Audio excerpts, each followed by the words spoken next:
Morning, or I guess it's just afternoon where I'm at. Hope everybody is doing well today. I'm doing somewhat better myself, thankfully. Okay. I wanted to go.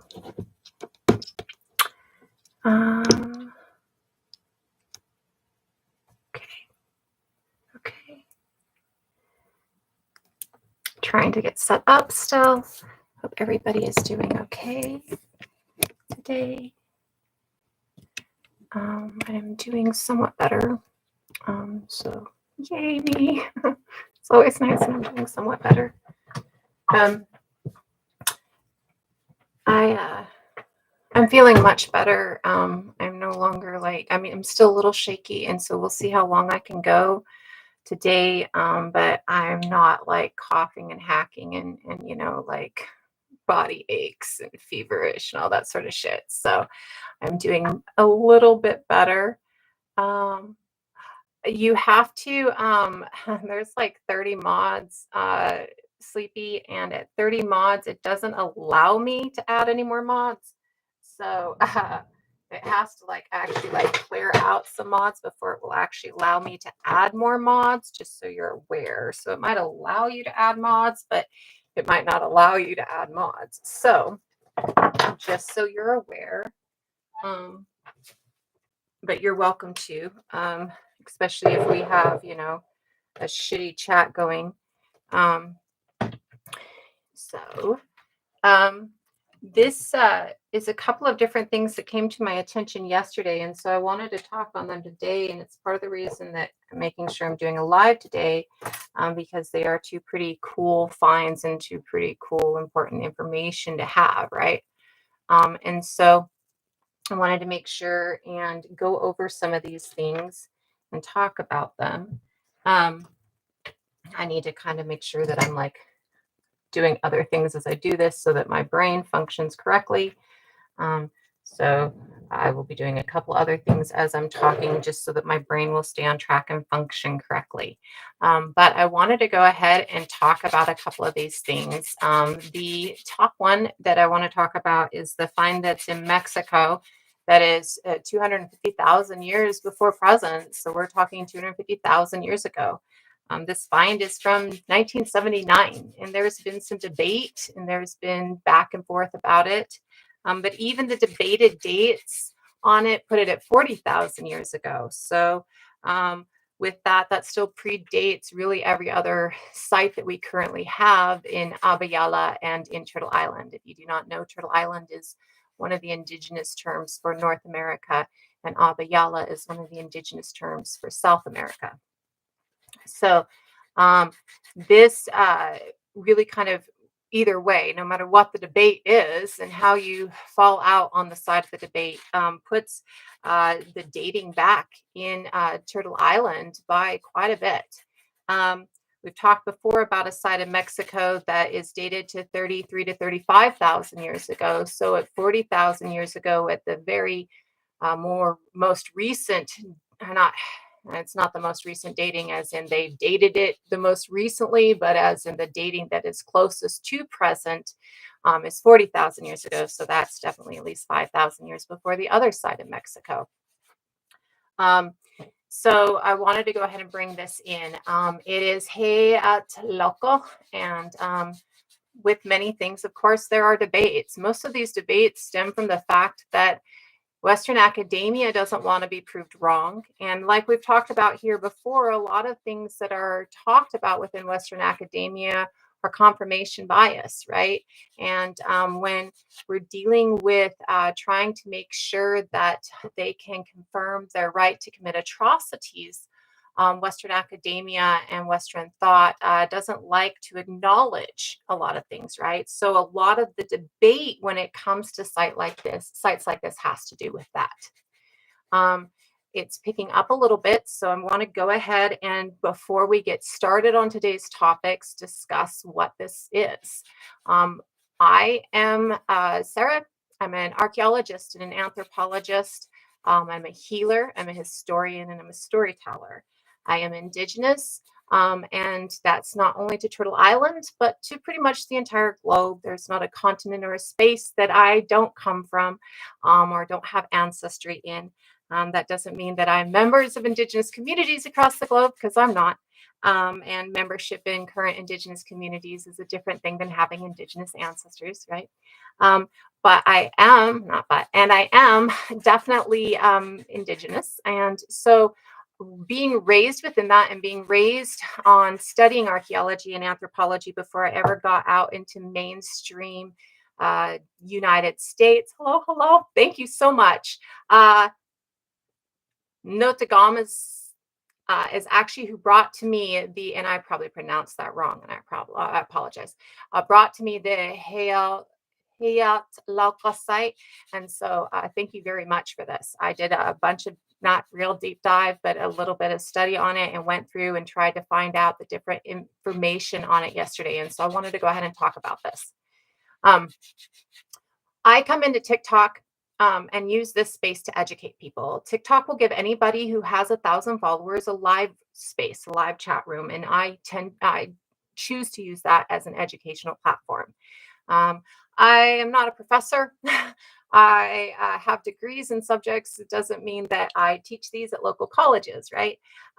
What it does mean is that I have a lot of effort and study and focus on them. I am not an expert in anything. And I'm not trying to bring you expert level information. I'm trying to bring you basic level information that is not out there in public so that people can have access to it. Currently, education within the United States is held behind a $40,000 a year paywall, and it's gate kept by language that's very hard for people, even with several degrees, to understand. And so I come in here to try and make sure that that information is out there, that these thought processes are understood by more than just the academics, right? Absolutely. And so I use TikTok and YouTube. I'm also on YouTube as a platform and as a space to give this education. Usually my educational platform doesn't involve Indigenous stuff, only because of the fact that I'm not a culture keeper, and I leave that to the culture keepers. It does involve bringing to knowledge and to light things that people may not know that Western academia has acknowledged. So I do have on my website, which is the widdaord.com website, links, a page called Turtle Island Indigenous Information for Turtle Island Indigenous People, which isn't necessarily like Indigenous information from an Indigenous standpoint. It's Indigenous or information about indigeneity here from an academic standpoint. It is given so that those of us within Indigenous communities, I put in one earring, one earring. Those of us within Indigenous communities have more understanding. One second.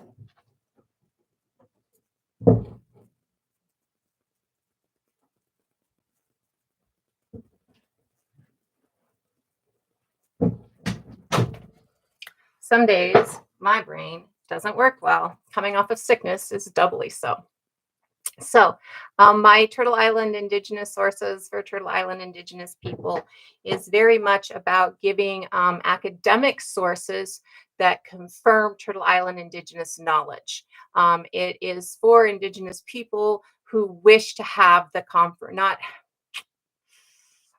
confirmation is kind of a misnomer on it because we know, right? Yet it is always positive to see where Western academia confirms stuff that shows that it is true, that they finally acknowledge those truths, basically. And so I give that information so that people can utilize that information. I don't teach Indigenous culture. I don't teach Indigenous facts. It's not my space. It's not my lane. I'm not a culture keeper. That's something that culture keepers should be able to do.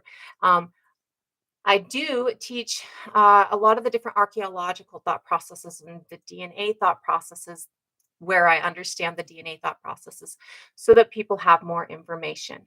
And again, I am, David, it's not an insult. There are several cultures that use that phrase. I am not suggesting pan-indigeneity. I am not suggesting that all of these cultures, the 500 federally recognized tribes and the many, many, many, many hundreds of other tribes that are present both in Turtle Island and Abayala are pan-indigenous, share really a lot of anything other than connection to the globe, I mean, to the earth, the biome, right? Uh, it is not pan-indigeneity to use a term that many of my family members use, right? So, that's not how that works. And it is certainly a positive to use an indigenous term rather than a colonial term. And I can't go and say, instead of saying Turtle Island, go through the 10 different terms used, right? Why would I use a colonial term, David? Why would I support colonialism? You're obviously, I mean, you don't seem like you're indigenous, right? Um, if you would rather that somebody use a colonial term than an indigenous term, that's on you, dude. Whether you're indigenous or not, that's on you. If you would rather that, well, then you have no say. Shut your mouth. You have no say in how indigenous people refer to indigenous space if you are not indigenous. Yes, I do speak a colonial language because you speak a colonial language and I need you to understand me. If I spoke a language that wasn't colonial and I do speak non-colonial languages, you wouldn't understand me. And my purpose isn't here to teach you language. My purpose here is to teach you understanding. So you need to be able to understand me. Now you can close your mouth and learn to listen, or you can get the out. I don't care. It looks like you've been muted anyways, but you don't get a say.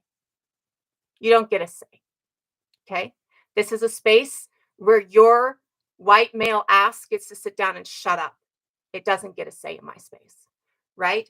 So when we are looking at information that confirms indigenous knowledge, I try and make sure that that information is out there. Uh, I try also not, as I said, to teach culture. It's not my space. I'm not a culture keeper. It's not the New World. It's Turtle Island. And I reside where my ancestors have resided for 250,000 years. Where do you reside? How long have your ancestors been in this space? So, when we are looking at these things, we need to understand a couple of concepts. First of all, we need to understand that um, Western academia and Western thought has a tendency to be incestuous. If it can't refer back to itself, if it can't find it in each other, it doesn't believe it, right?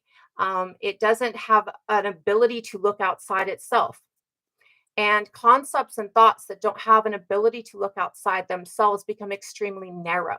And when concepts and thoughts lack that ability to look outside of themselves and they become narrow, we start losing understanding and we prevent ourselves from gaining understanding, right? And so when we understand that the broader the knowledge and the broader the thought process, the broader our understanding is, we have the ability to understand the concept that you don't know everything. I don't know everything. I'm not even an expert. These are just my focuses, right? And when we have not invented by white men, you all didn't invent jack shit. You stole shit over and over and over again and claimed it for yourself because cultural appropriation is your thing. You didn't invent hair dye. Hair dye predates white people. Just saying, right? And it doesn't come from white areas. Just saying. You only been around for 5,000 years and you think you know everything. Everything was fucking invented before you came along. Sorry, those are the facts. Not sorry. So, when we're looking at the understanding that looking outside of our own scope of knowledge to other scopes of knowledges broadens our understanding, broadens our knowledge, right? When we understand those things, we are better for them. Nobody in this world, no invention that you have ever came from somebody saying, well, I'm just going to do the same old, same old. Nothing that you utilize today came from somebody saying, I'm just going to do the same old, same old. Everything you have came from somebody going, oh, that's new. Oh, I'm going to look outside my knowledge. Oh, I'm going to look over the next horizon. Oh, I'm going to try something new. So if you're sitting in your space and all you're doing is reflecting what you've been told and the same old,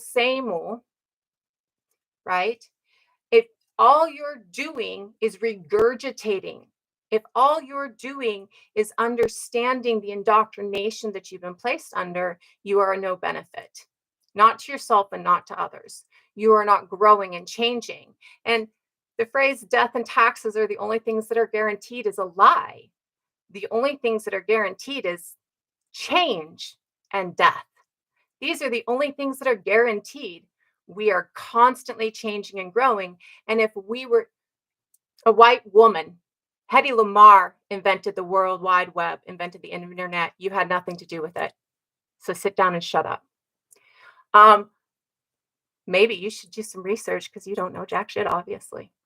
When you are looking at those things, when you are looking at the fact that regurgitating the same old, only looking at things that reflect the knowledge that you currently have has never gotten us any further, has never done anything for us, then you can understand how it just drags us down and keeps us in the same shit, right?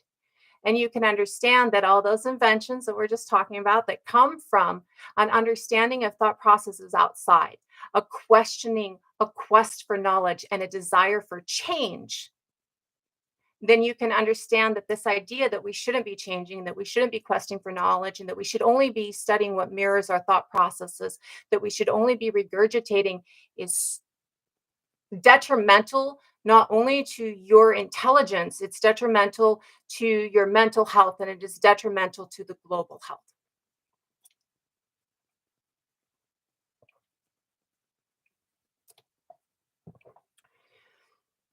So when we're looking at those things, it's very imperative to understand that it is looking outside your own confirmation bias, looking outside your own understanding that gets you further, that increases your worth to yourself and your value of self, right? And that has been the only thing that's ever increased humanity, made it so humanity can do anything. It is what took humanity from Homo erectus discovering how to control fire to using a cell phone today, right? The way to get there is by thinking new thoughts. The way to get there is by not regurgitating the same old, right?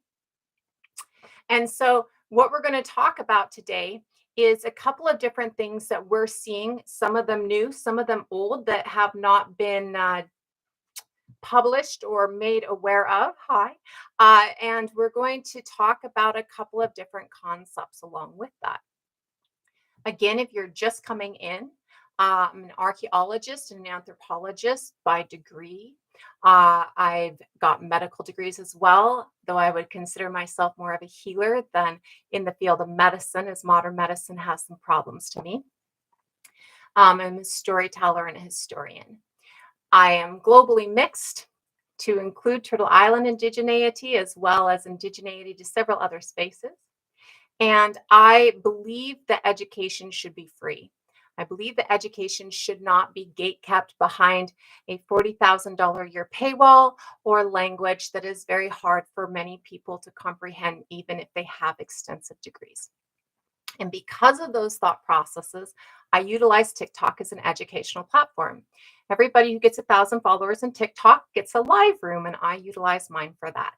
In my space, I don't deal well with racism. Race has been debunked. Race is a theory that was created by my field and was debunked by my field. It is a theory that was created by old white men to justify the atrocities that they were committing when they realized that their Bible no longer justified the atrocities that they were committing. And as it has been debunked, we currently still have racism very prevalent around our globe. The unfortunate thing is that many of our societies are built on a systemic racism structure. And so we need to try and eradicate that systemic racism as well as eradicate racism in general.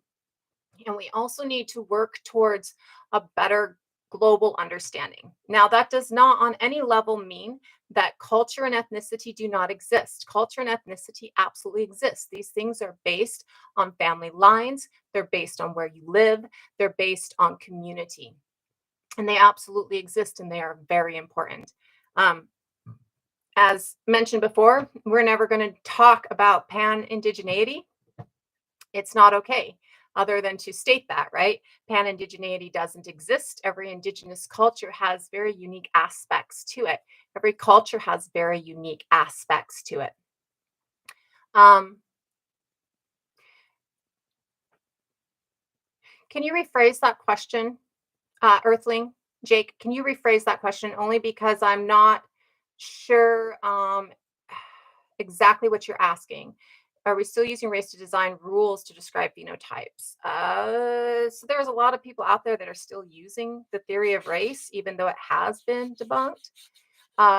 That does not mean that, and there are still countries and societies that are still using those thought processes of phenotype and race and things like that, or phenotype indicating genotype and race as the way that they structure their societies. Yes, those are the things that we have to work.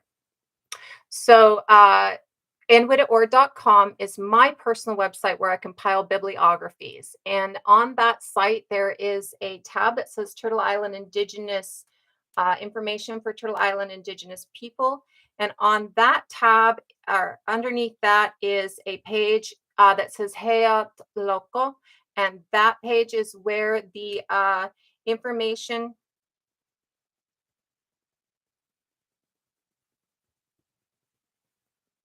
Did it not publish up? I'm looking right now trying to see if it published up, and I'm not sure if it actually published up. Um, if somebody who has that site can go to that site and look under that and see if there's actually a page underneath that that says Heowotoka, Heo, Heyatloka, I let me know. And my site, the andwiddaord.com site. Um, it's supposed to be underneath the Turtle Island Indigenous. Yeah, there it is. Okay, now I'm seeing it. So it is there. And it should be underneath that. It has 3 or 4 different papers on it on this, presenting a couple of different sides on it. There is a lot of debate on it. And there is also underneath the site, the bibliographies tab, How Old is Old? We'll discuss the Zambia wooden structures that are just found. A JCR, Indigenous Australians would appreciate if you don't use that word ending with IENS or INES. That in itself is a slur. To say Aboriginal is not a slur, but the word that you are using is actually a slur according to Indigenous Australians who you're referring to at this point of time. So it's very important that we listen to people about what they consider slurs for them and not use those things, right? Um, my focus is actually paleoanthropology, Homo erectus, and the species that lived around the same time as Homo sapien comes into the scene, and other spaces. And my other focus is Scandinavia prehistory, Scandinavia prior to the takeover of Christianity within Scandinavia, prior to the start and the end, well, up to the end of the Viking Age. Um,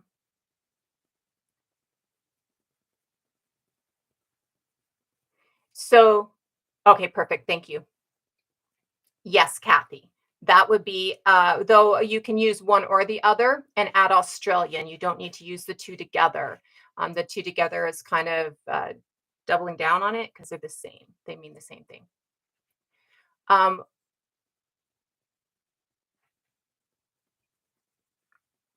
where do Australian Indigenous people fit in when we're talking about a site in Mexico and a site in Zambia? They currently don't in that discussion. That doesn't mean that they're not important and that there's not information that is important within them, and new information, right? That doesn't mean that. It means that there is uh, that the topic today is not covering Indigenous Australian history. Um, Prehistory is anything prior to the written word.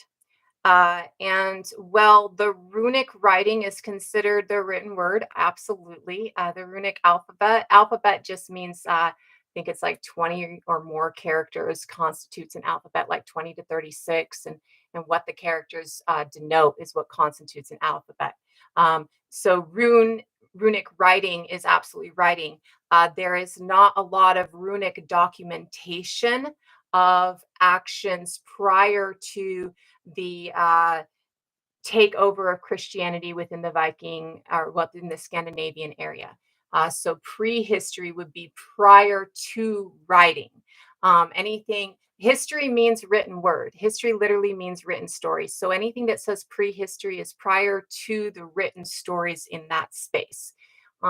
Currently, what we view as written word and written stories is really a misnomer. Written story comes before this. Written story is in Egypt. Written story is in cave art that predates us, even. Written story is within the Neanderthals.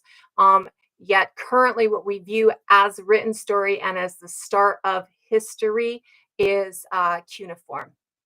So, and then the iterations of cuneiform and what comes down from cuneiform.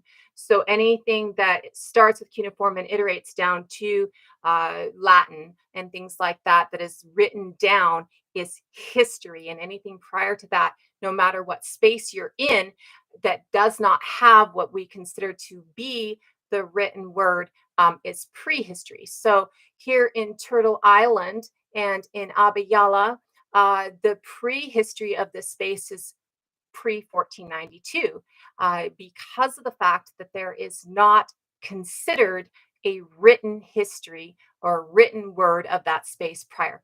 That's a misnomer. There is actually written history here.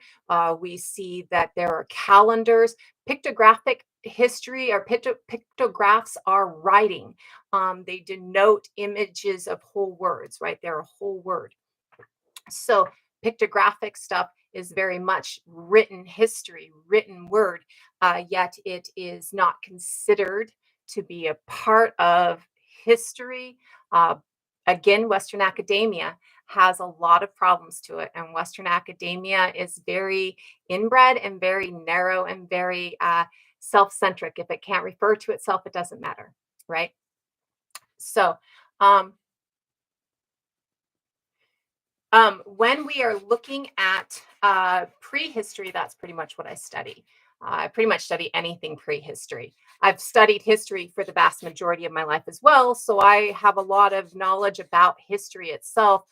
Yet my current focuses and current forms of study are prehistory, up to paleoanthropology, so back 2 million, 3 million years. Um, so the two finds that we're looking at today really have this uh, in DNA. Yes, Aku, there's DNA of that. In fact, the newest evidence is that there is a southern boat route through the islands of the South Pacific, the Ring of Fire, that is actually the first arrival of people here in Abiyala, and there, and then up into Turtle Island. Yes. Um, so when we are looking at these sites, there's two different sites that we're discussing, and they're important for two different reasons. First of all, I want to point out the picture in the background. We have a lot of conversation on this all over TikTok. There's a lot of conversation of who was here when Columbus invaded.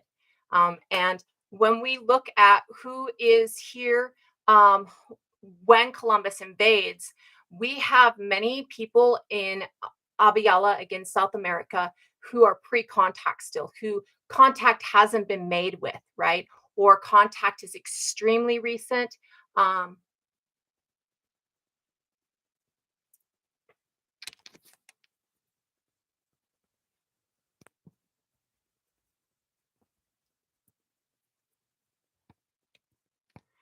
who contact is extremely recent for, or contact hasn't happened yet. We'll see pictures that are taken from planes as they're flying over. I chose this one. It's a little bit closer. I think this was contact in the 80s. I chose it because it's a little bit closer. There's a lot of debate as to who was here when Columbus arrives, when Columbus invades the Taino people, the Arawak people, in 1492.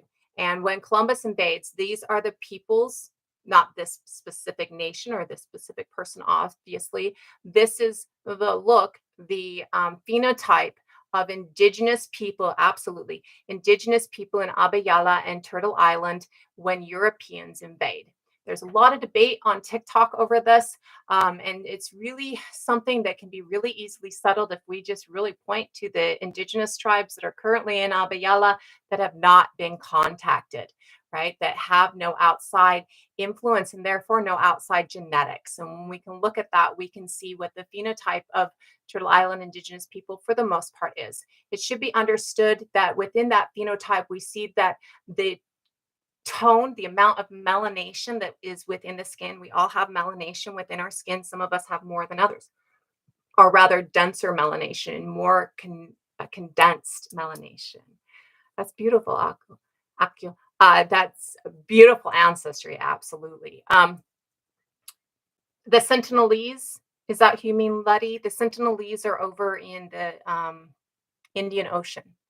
So they're not going to be associated when we look at Abayala or Turtle Island. And this is only because there's a lot of debate on, there's a lot of ethnocentric debate that states that the people that were here were what we would call phenotypically Black, when what was actually here is what we would call phenotypically Turtle Island Indigenous. And so there's a lot of debate over that. No, you're fine. It's just a different island, but there is absolutely the Sentinelese who are refusing contact, right? So we do see that there are indigenous groups around the world who have refused contact, who have avoided colonialism, usually because they're on an isolated space or because it's too hard for the white people to get there, right?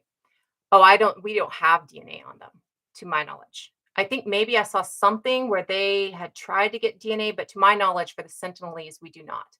For Abayalians pre-contact and for Turtle Island Indigenous people pre-contact, we do have DNA. And that DNA is actually probably related to the Hueyatlaco site because of the fact that that DNA shows what we call a ghost species. It shows a species where we see a tiny little bit of them in our DNA for Turtle Island Indigenous people and Abayalan Indigenous people, yet we haven't found them in the fossil record yet. And so when we're looking at that, what we're looking at is probably this site and the Cerruti mastodon site. So we're going to go into those both a little bit. So let's go ahead and get started with this site itself. So this site itself is in Mexico. The space specifically within Mexico is Valenzuela. And my pronunciation on many things is off. If I'm mispronouncing something, please let me know if you know the better pronunciation, and I'll do my best. Go to your local nation. If you are trying to connect, go to your local nation. So if you are in the United States, go to one of the local nations near you. If you are outside of the United States, if you're in Canada, go to one of the local First Nations. There are active continued nations that were never detribalized in South America and in Mexico. You can go to spaces there as well. Okay, so you're most likely detribalized then. And if you are detribalized, Brown Girl Pride here on TikTok is a great person to follow. And Koshi is a great person to follow here as well. I'm going to friend you. and I will I will tag you in a couple of their videos so that you can find them. There are definitely a couple of different spaces where you can find some information for being detribalized and reconnecting through detribalization. I've actually got another friend that their name I can't pronounce off the top of my head because I'd have to actually visualize or see it in front of me to pronounce it. Who's also who reads a lot of books online and does lives reading books, right? So because of that, they have a lot of information. And so absolutely always here to help people reconnect. I don't reconnect people. It's just not my space. Um, and my connections aren't to my genetics. Actually, I am connected.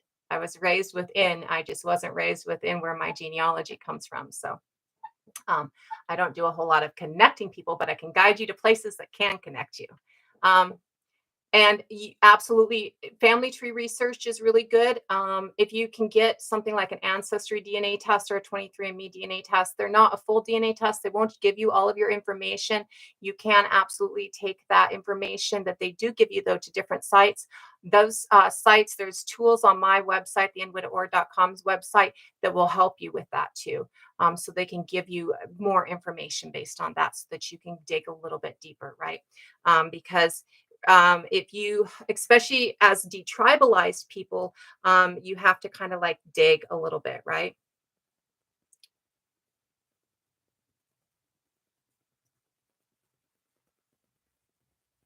Um, so Widda is, to my closest understanding, and I found this 20 something years ago, so I can't point you to all the sources on it. It means knowledge of the feminine, and it's Celtic indigenous scientist. The Druids and the Widda, the Druids were both male and female, and those who were Druidic, who occupied those spaces, were the educators and the scientists of the Celtic indigenous people or the Celtic people prior to colonization by the Romans. And so I use Widda to signify knowledge of the feminine, which is one of my focuses. So when we are looking at this site in Mexico, again, we're looking at Val de Escuelo, and what we're looking at is a site that is from the early 1960s. This site has been around. Sorry, I know I get so defocused. This site has been around for 70 years or 60 years at this point. And there has been a lot of debate on this site. I put up a couple of different articles that you're going to have to kind of figure out how to get the actual PDFs of. Some of them are pretty easy. Some of them you might actually have to search around to get a PDF that you can access. Sometimes it's very difficult. I try to make sure that I get enough access or as many things for your guys' access as I possibly can. Oh, I hate Adobe. So with this, you're going to have to kind of search around to where you can get into some of these sites. I did give you a basis though. When we're looking at the site in Mexico, what we're looking at is a site that has different stratificated layers. So within archaeology, when we're looking at the ground, we call this strata. And what this is the different layers. Your top layer is your most recent, your lowest layer is your oldest. And when you're looking at these different stratas, you date these different stratas. So you'll see clear lines of the soil. So a soil might be really, really light at the top, and then it might get darker, and then it might get darker. And then you might see a line of volcanic ash, and then you might see a line of really dark earth, right? And so in all of these different stratas, they're very distinct lines. And so within like the walls of the Grand Canyon, like banding, absolutely. And when you're looking within this strata, you look at anything within that strata is typically coming from the same date, typically coming from the same line. So, or timeline. So if I have a layer of volcanic ash, and I know that that volcanic ash hit that area at a specific time from an eruption locally in that area, then I know that everything below that layer of volcanic ash goes further back, right? So if my layer of volcanic ash is dated to 200,000 years ago, anything under that volcanic ash is going to predate 200,000 years ago. It puts a minimum age on it. It doesn't put a maximum age on it, it puts a minimum age on it. There's a lot of different debate, a lot of the time, as did water come through and wash things into this space? Did a flood come through and wash things into this space? Is the timeline for that volcano the correct timeline? You'll see a lot of different debates over this when you're looking at archaeology. And that is one of the reasons that none of us have heard of this site, because there is still a lot of debate based around this site.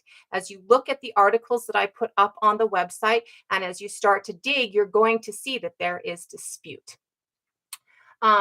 When we're looking at this, what was being dated in this site is both a layer of volcanic ash and the bones that are within there. So some of these bones,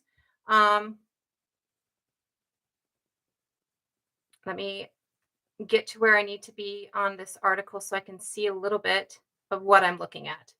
Some of these bones, or the vast majority of these bones, they can't get DNA from them, and they can't get isotopes from the bones themselves because they're pre-fossilized. So we call anything that is bone in the archaeological record a fossil. Yet most of us know fossils as a tree will turn into stone, and that's a fossil, right? So when we're talking about bone in the archaeological record and we call it a fossil, it doesn't mean that it is turned to stone. It's just the word that we use for bone within the archaeological record. Yet there are bones that have reached a point that you can't pull information out of them because they have started to there was a word specifically in here that worked really well for it, and I have to look at the word to be able to pronounce the word. But basically, they're already starting to turn into stone, or pre-stone, right?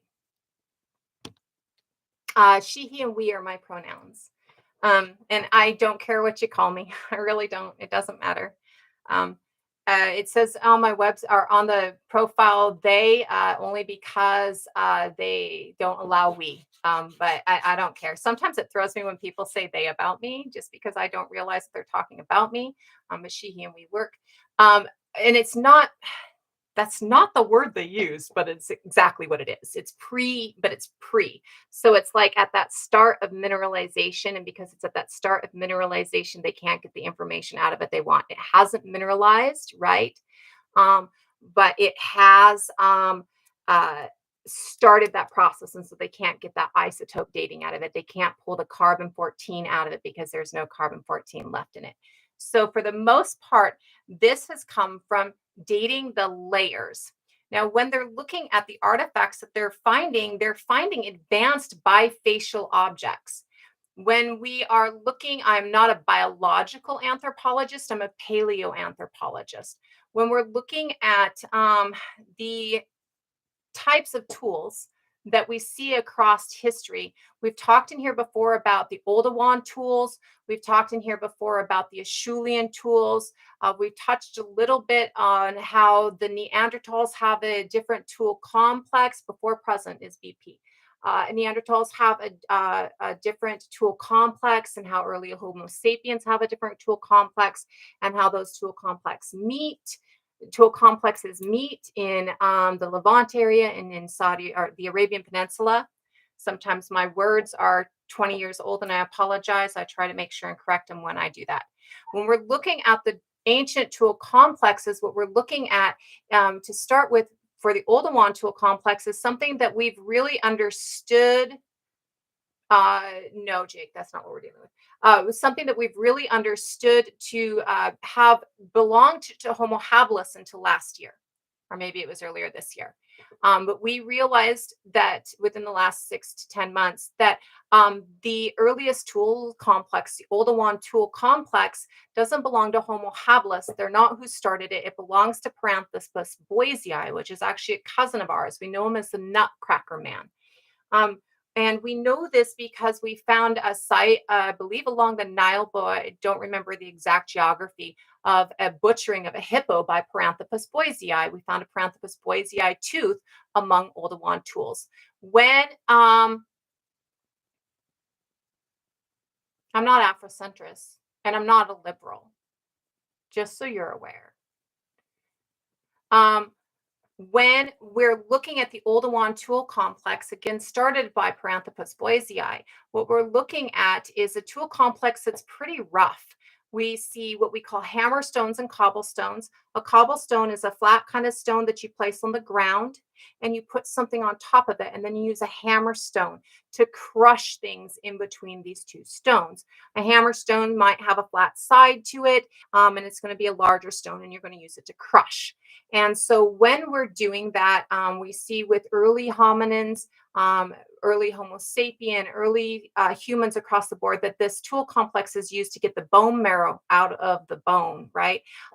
As well as once we start wearing clothing and tailoring clothing to get awls. There's also other tools that you can get for bone, right? And so we're using hammerstones and cobblestones to extract stuff from a kill before we can get away from that kill. The other thing that we see within the Oldowan tool complex is what we call flakes. These flakes are usually a single side, and it's something that you can either cut with or you can scrape with, right? But it's not dual sided. You didn't. Usually, this flake comes because you not chipped it, but you flaked it off of a core or a center. And in flaking it off of that center, it's only got one side, and you're not fine tuning it down. That's the Ceruti Mastodon fine, Jake.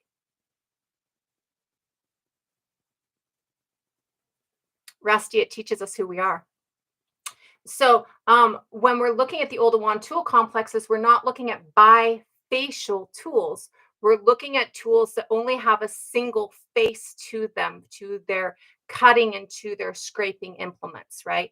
And so when we're looking at the tools from this site, we're looking at tools that are bifacial tools. So they're more advanced than the Oldowan tool complex. Now, to put this in comparison, at 2,500 years before present, we are at our 25,000, 100,000 years before present, 2,500 years, 2,500,000 years before present. We are absolutely seeing that bifacial tools are seen within Africa and within Eastern or Western Europe and within Eastern Europe. Any site that's associated with Neanderthal or Homo heidelbergensis, who are both around quite extensively.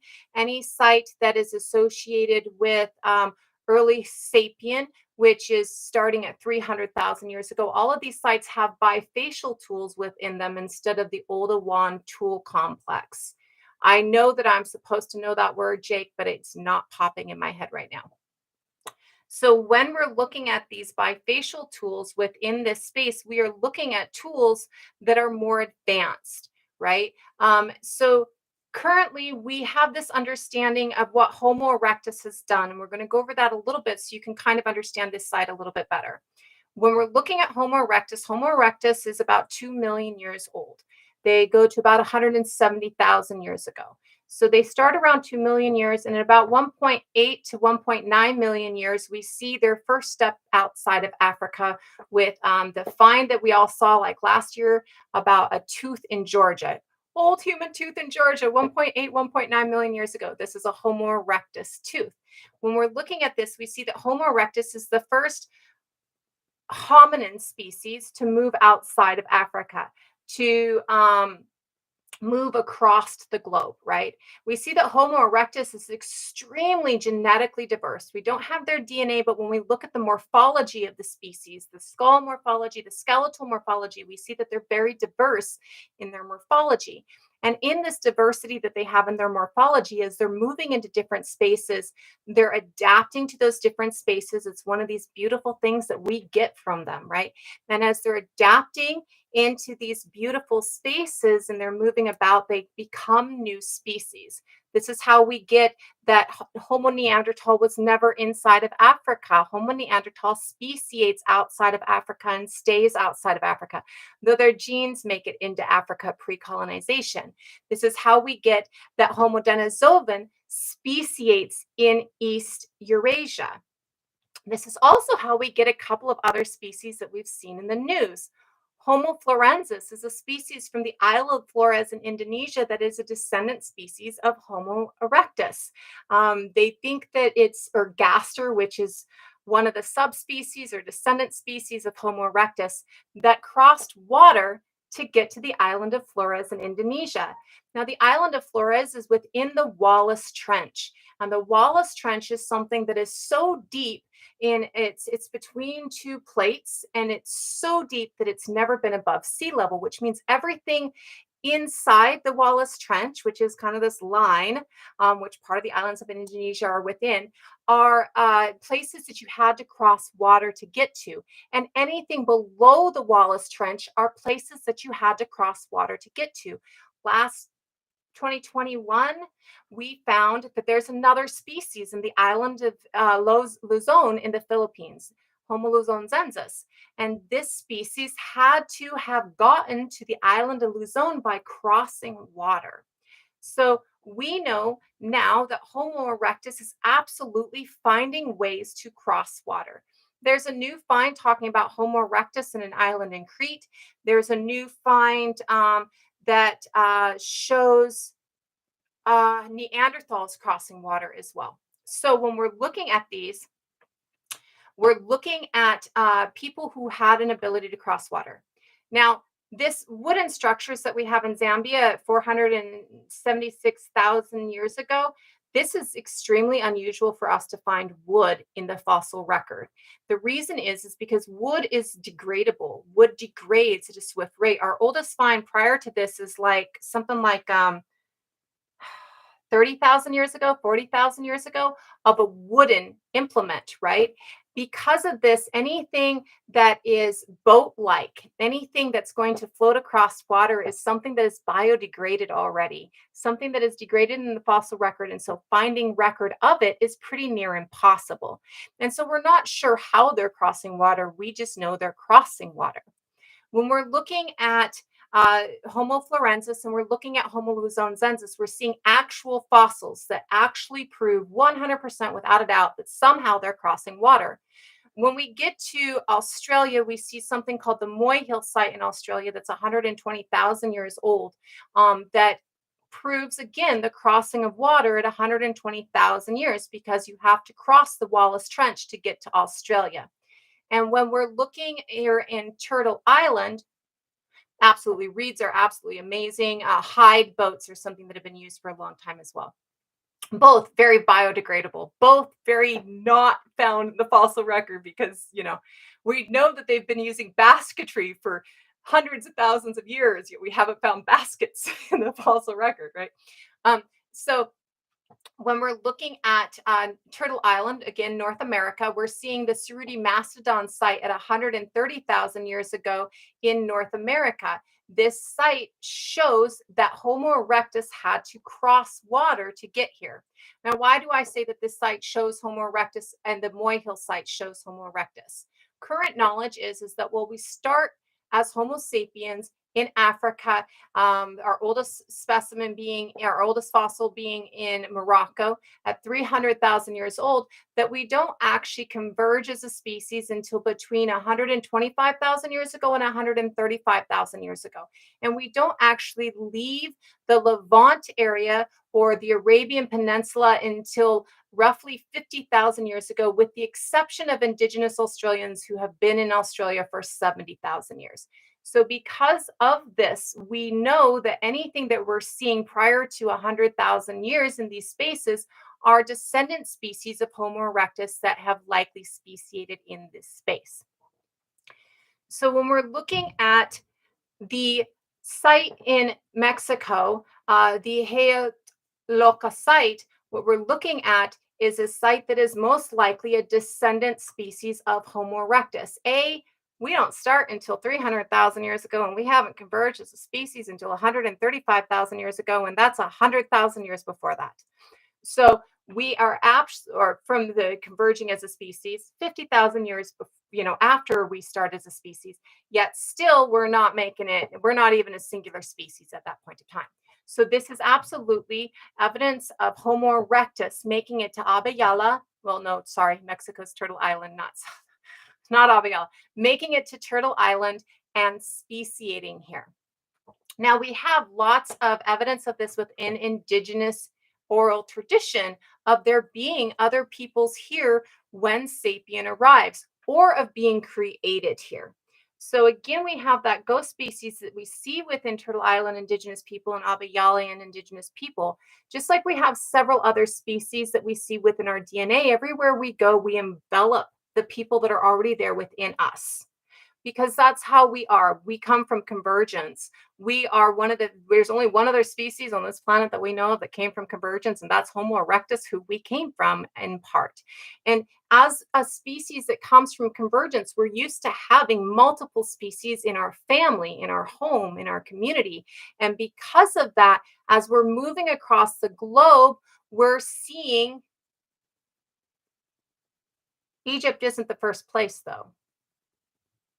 Just saying.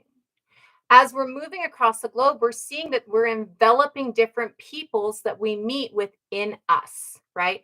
And as we're developing different peoples that we meet within us, we're getting that admixture from them. We're getting that knowledge from them. We're getting those adaptations from them. We've recently realized that Tibetans have the adaptation from Denisovian for high altitude living, right? We have these adaptations that we get from these species that speciates in these areas that give us the ability to live in these areas better, right? And because we have the abilities to live in these areas better from these other species of humans that we come across as we're moving across the planet, we come from these places as well, right? So when Turtle Island indigenous people or Abayalian indigenous people are talking about having come from here, having been made from here, this is proof of that. This is a showing of that there is a species that speciated here, and that when Homo sapien, which we are all Homo sapien, gets to Turtle Island and Abayala, it envelops those species within them. So when we are looking at this site within Mexico, the Hueyatlaco site. Again, I'm going to have to figure out how to pronounce it. It was introduced to me yesterday, so I'm working on it. When we are looking at this site, what we are looking at is a site that is going to be a descendant species of Homo erectus. It is a site that is going to be the species that ends up getting enfolded and enveloped in Abayalian indigenous people and Turtle Island indigenous people when we get here. And it is a site belonging to a group of humans who actually are more advanced than we are at that same timeline. So BP means before present. And before present means before 1950, because they consider 1950 to be the cutoff marker. So anything that says before present, or says KYA, which means thousands of years ago, means from that mark, from 1950. So at this point, it's like 250,000, what, 1,070 years, right? So it's all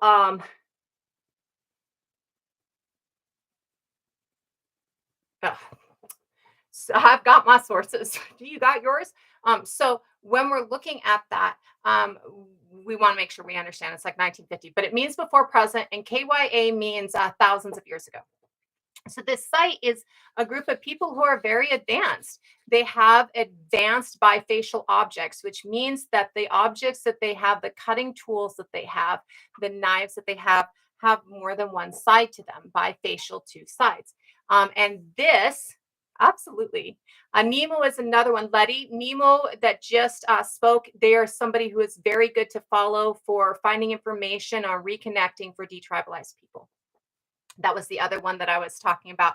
And I was thinking the last part of their name, and I'm like, I have to look at it to be able to say it, and I can't say it because I can't see it. So when we're looking at these tools, what we're seeing is that among these tools, we're finding animal bones. So again, we're finding bifacial tools, which means knives, and things that are capable of, well, things that are more advanced than the Oldowan tool complex. Um, Not quite roadkill. One second, and I'll talk about that. The animals that we're seeing among these tools, we're seeing horses and mammoths and beaver. No, sorry, no beaver. There it is.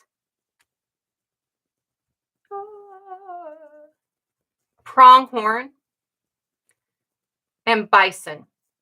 So we're seeing several different fauna animals within the stratified layer. Again, that's that layer that they can tell is distinct and among the tools that they are finding. And again, these tools are bifacial.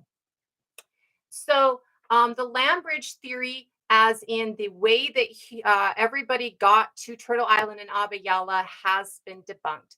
This is one of those things that's kind of like the out of Africa theory. So let me go over both of them a little bit.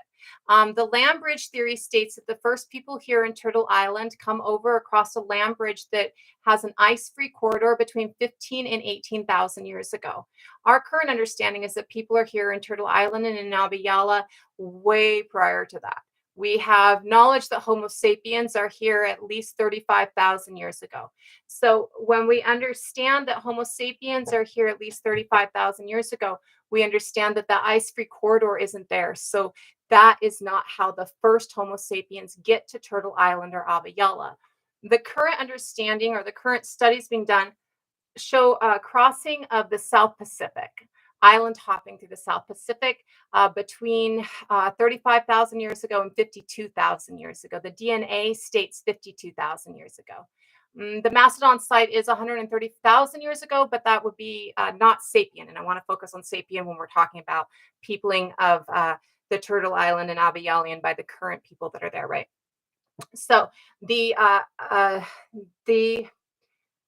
Southern Boat Route is a study that is being done. Most people here knew that this was real. Most indigenous people, we knew that that was it, right? When we're looking at it, the new understanding that Denisovan DNA is in Turtle Island indigenous people and Abiyalan indigenous people points to the Southern Boat Route. I get that, but I also want to make sure that like we're just, yeah, I get that. So that Southern Boat Route is between 35,000 and 50,000 years ago. 52,000 years ago is the DNA break, the break through the genetic lines of Homo sapiens from the rest of the globe, right? Of Turtle Island indigenous and Abiyalian indigenous people, right? So when we're looking at that, that's our first route here as Homo sapiens. Homo erectus, I'm not sure how they got here. It could be that they took the northern boat route, which is called the Kelp Highway, which we know Homo sapiens took roughly 21,000 years ago. We also have findings of boats in Japan at 21,000 years ago. So we've been on water a long time. When we're seeing that northern boat route at 21,000 years ago, we're seeing another wave of migration here to Turtle Island and Abiyala.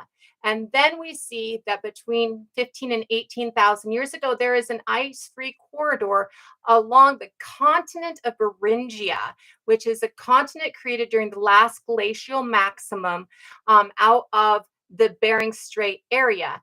And that continent of Beringia has a lot of backwards migration as well. We see that people travel from Turtle Island to Siberia, taking the X1 mitochondrial DNA backwards to create the X2 mitochondrial DNA in Siberia. We also believe that there is a forward migration during that time period.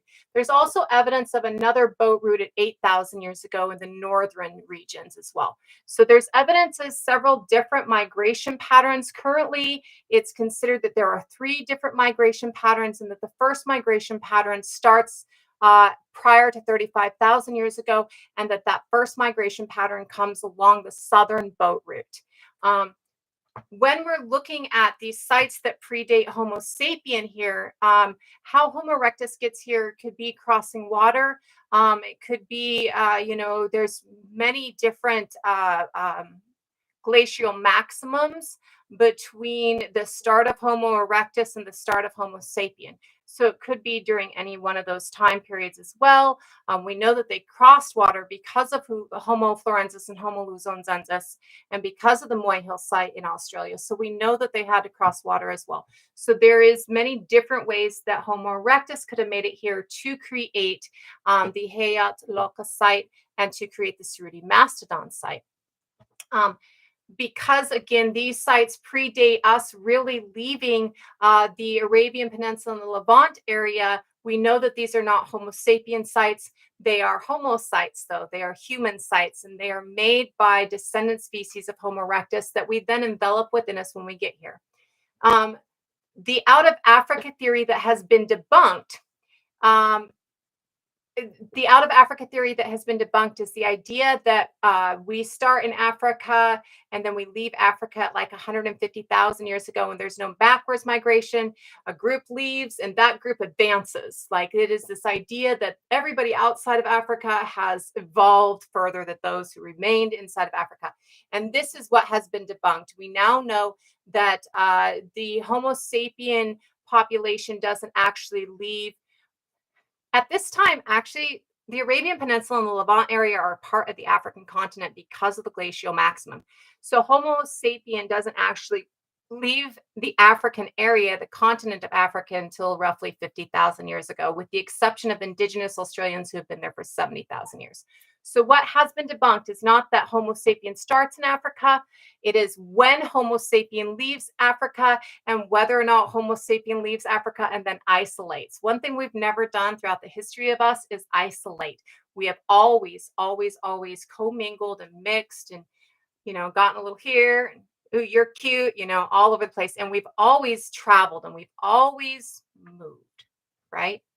So when we're looking at those two thought processes and those two theories, they debunk a big part of what has been said. They don't debunk everything, right? And so I want to make sure that we are looking at the fact that there are three waves of migration of Homo sapiens here to Abya and Turtle Island. This site, though, again, is 250,000 years old.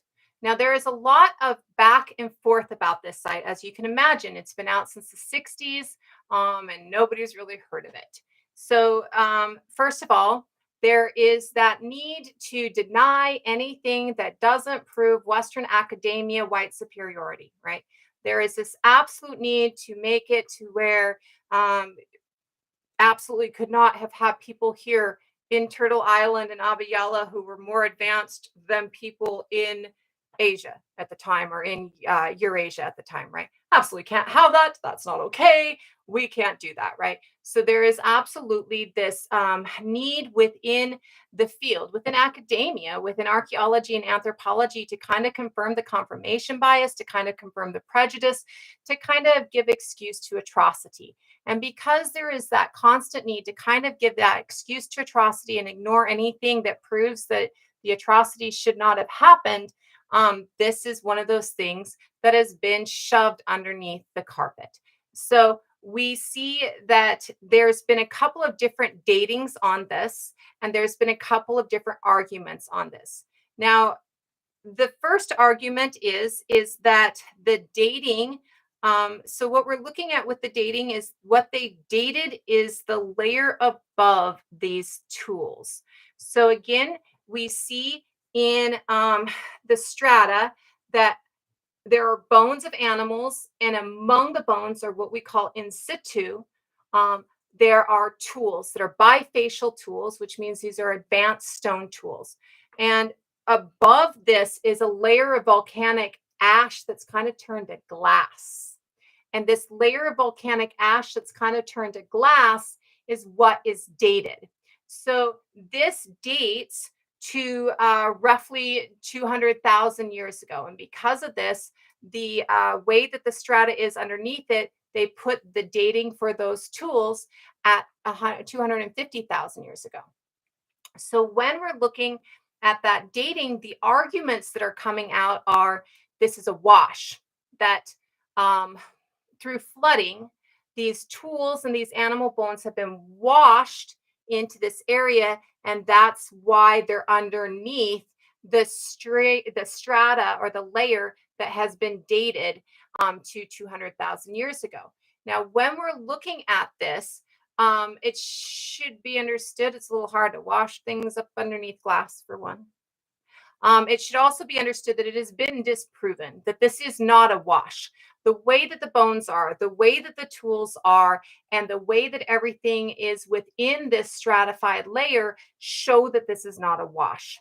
The other thought process is the idea that you can have uh, that rain will kind of push isotopes down in the soil. So this absolutely is understandable. I would state that if something is volcanic ash that is, kind of turned into glass, it's a little bit harder for things to wash through that, right? And then I would point out the fact that if something is washing down from the top down, if I'm up here and then you date me down here, the dating you get from up here means this is actually earlier, not later, right? And by that I mean prior, not closer to our timeline, right? Are you talking about me? I'm not white, but thank you. Um, and no, to my knowledge, they don't actually state what. Let me look really quick and see if they state what the actual stone is for the tools. Yes, it is. No,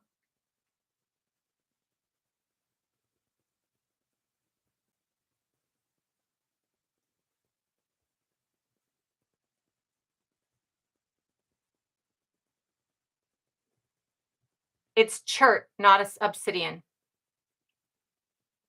It's chert tools, not obsidian tools. There's a lack of obsidian tools within it. So these are actually chert and not obsidian. Absolutely, absolutely. Um, and so when we're looking at this, if you've got stuff that's washing down and I'm dating the isotopes that are washing down, then and my date says 200,000 years ago, but they've washed down from up here, then this is actually probably earlier, right? So when they're looking at redating and the different ways that they have dated this, they have used like the strontium isotope dating. They have used an uranium isotope dating, and they used a carbon-14 dating. The carbon-14 dating actually are the earlier dates, are the more recent dates. So the carbon, not dated more recently, but closer to our timeline, more recent date. The carbon-14 dates put it within the last 30,000 years. Carbon-14 dating, though, is absolutely the least effective manner of dating that we have. Carbon-14 is actually one that we're not using anymore unless we have other things to back it up, because it's not a very effective method of dating. It's not a very exact science in its effective method of dating. So using strontium isotope dating, using uranium isotope dating, these different ways of dating are considered to be better levels of dating. They're also looking at the timeline in which these animals are apart. Carbon-14 dating isn't that accurate, actually. So carbon-14 dating has been understood to not be as accurate as should be, and that you can look at carbon-14 dating and see where it's not actually like correct. And this is because of the way that what carbon-14 dating is actually dating. It's dating the carbon isotopes within the different uh, but not chemicals, different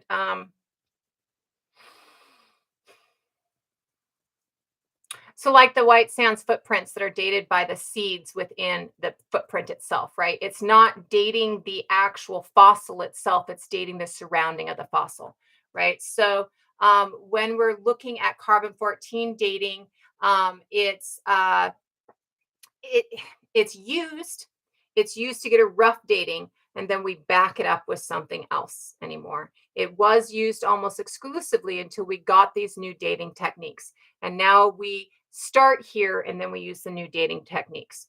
So yeah, thank you. And what it is it uses the half-life of the element, right? It uses the half-life of the carbon element, right?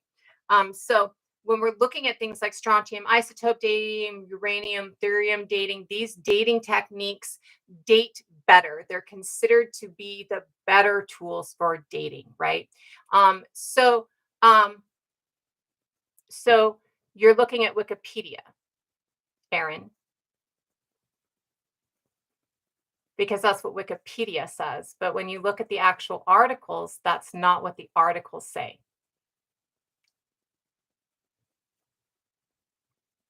And again, the website in widdaord.com that's up there, I have the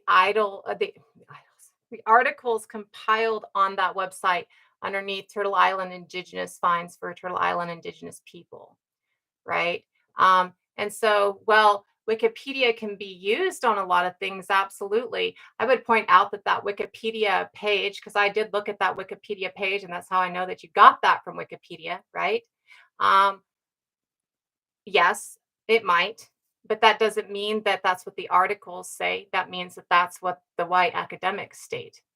That the Wikipedia page that states that it's the New World too. Like the wording on that Wikipedia page has a lot of problems if you look at it as well.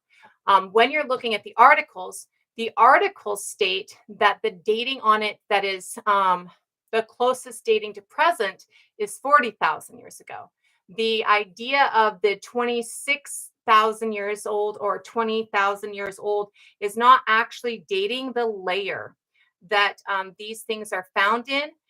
It's also using radiocarbon dating, which again, we've just discussed that radiocarbon dating not only has problems, but has a need to have something else back it up within archaeology and anthropology anymore.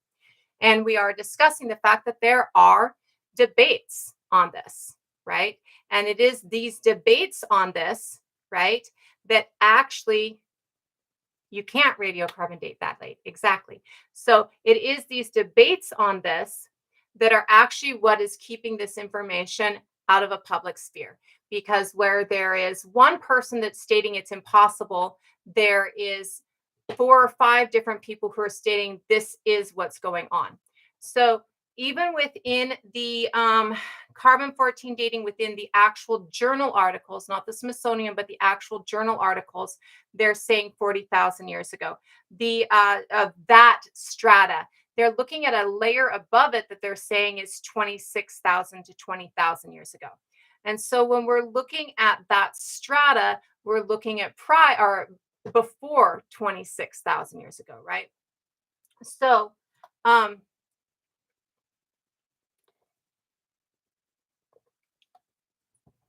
the other thing that they're looking at is in that upper strata, there's species that haven't that weren't alive prior to 40, 30,000 years ago, like 40 to 12,000 years ago are the species that have been alive.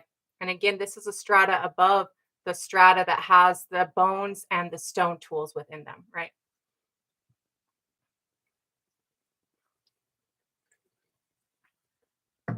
So, out of Africa as a theory has been debunked. The idea that we all come from Africa as a species has not. So, when we're looking at this, there are actually 3 different dates as they have done the initial dating, done new dating, and done new dating. And the 3 different dates. Did you listen to what I said, Aaron? Out of Africa as a theory has been debunked. The idea that our species, Homo sapien, comes from Africa has not. That's literally like the sentence that I just said. Literally, the sentence. Out of Africa as a theory has been debunked. And I explained what the out of Africa theory was. The out of Africa, no, that's not what the out of Africa theory means.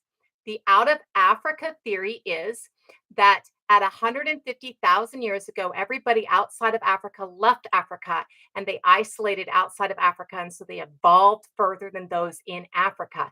That is the theory that has been debunked. The idea that we all come from Africa as a species has not been debunked. The idea that those who came outside, or those who are outside of Africa, have evolved further because they've been isolated outside of Africa for 150,000 years has been debunked. 100%. That is out of Africa theory. So when people tell you the out of Africa theory has been debunked, that's what they mean. The idea that we start as a species in Africa has not been debunked. That is absolutely factual. The timeline has changed, right?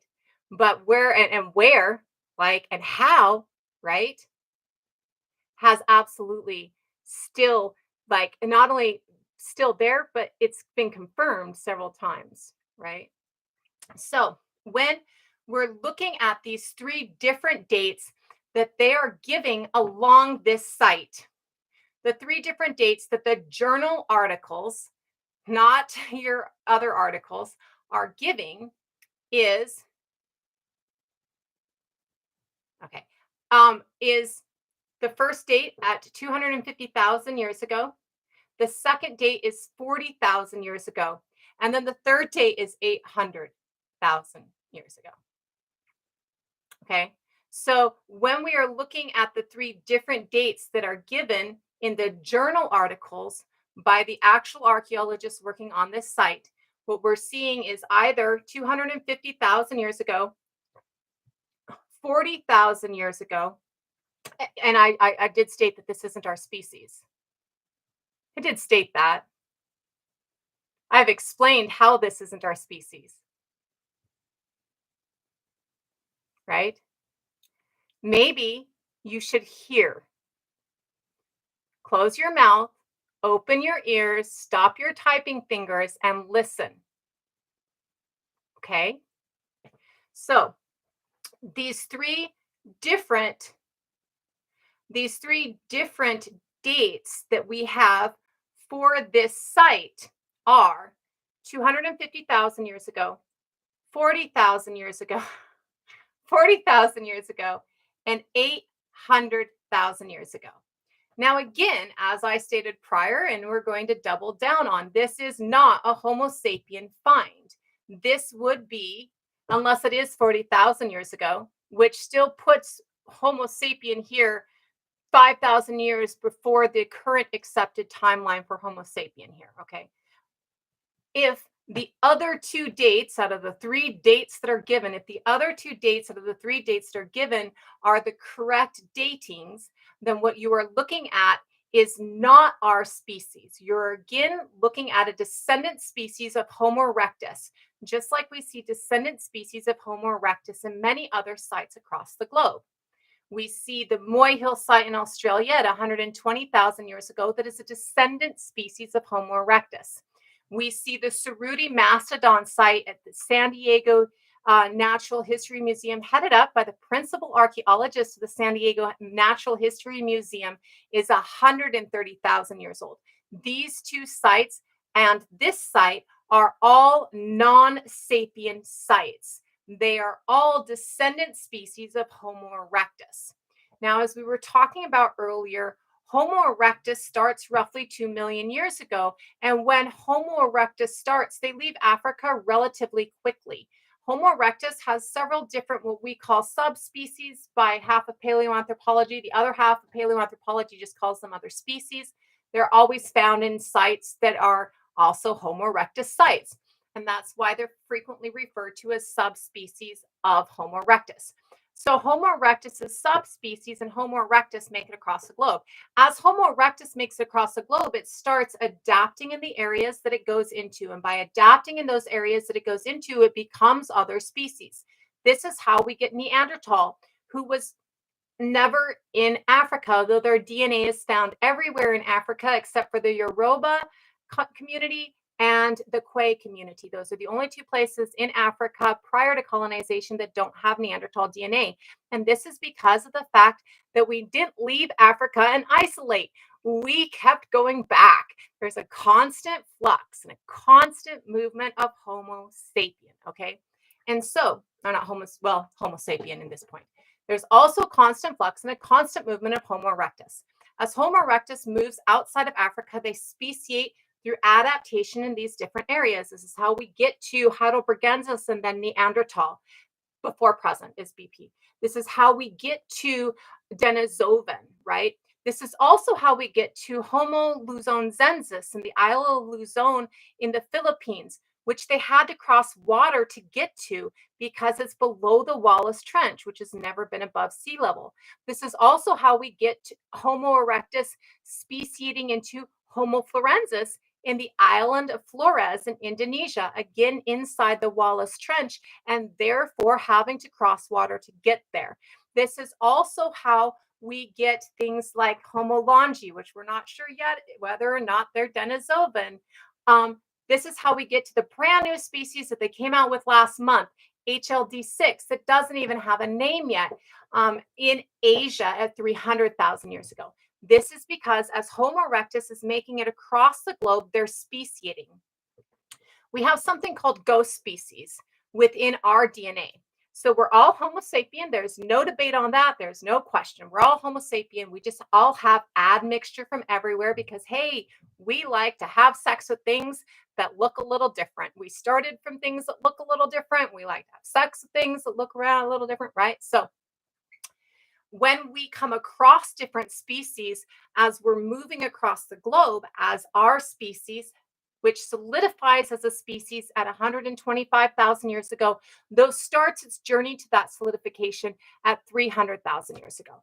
When we are looking at our movement across the globe after 125,000 years ago, we are seeing that as we get into these different spaces, we come across these other species and we mix with them. This is how we get Neanderthal within us. This is how we get Denisovan within us. And just like we see a couple genes, a couple strands from Neanderthal in us, and a couple of genes or strands from Denisovan in us, we see what we call ghost lineages or ghost species. Why we call them that is because we just see the little bit of them within our DNA, but we don't see them within the fossil record. We haven't gotten a whole genome of them, so we don't know who they are yet. We have 5 ghost species currently that we know of within us. And the 5 ghost species that we know don't have names, they're ghost species. They have spaces that we see them in. The spaces that we see them in is in the 2 populations within Africa that don't have Neanderthal DNA prior to colonization, which is the Yoruba population of West Africa and the Kwe population of South Africa. And within indigenous Australians, again, I would like to point to the Moy Hill site at 120,000 years ago. That is not a Homo sapien site. And in indigenous Turtle Islanders and indigenous Abiyalians. And that would be the Ceruti Mastodon site and this site. This site is not our species. Neither of these 2 sites are our species. Okay? Our species aren't there at this time, right? And so when we look at that, we see that as Homo sapien comes to Turtle Island and Abiyala, Homo sapien mixes those different species within them. Actually, I'm showing where the science proves Turtle Island indigenous histories, oral histories, and traditions correct. That's what we're talking about. I read what you just said, and I just answered it. Absolutely, Erin, absolutely. So when we're looking at these, what we're looking at is other species that we see here already. So many different nations in Turtle Island and many different nations in Abiyala will tell you that they were created here, that they speciated here. This is that speciation here, and yet still maintaining the fact that we are one species. We're all Homo sapien. We just have admixture from other spaces, right? So this is that truth of oral tradition coming to light within Western academia.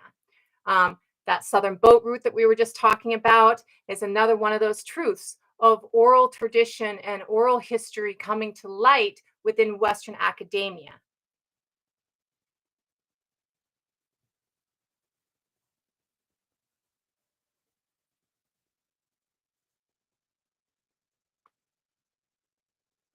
The website inwitdaord.com, that's my website. I compile sources on that site. I have bibliographies on that site. So Neanderthals aren't around anymore, Atlas, and everybody on the planet has Neanderthal DNA except for those two places that I just mentioned, right? So no. So the sources are compiled on that site so that you can go. Um, ooh, let me make sure that the Ceruti Mastodon site is actually on my website really quick.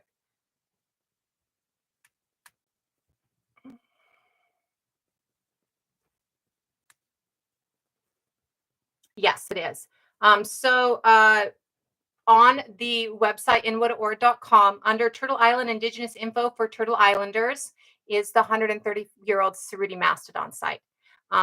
And so you can find that there. It is under the tab Hueyatlaco that you can find the information that we're talking about today. Absolutely, absolutely. So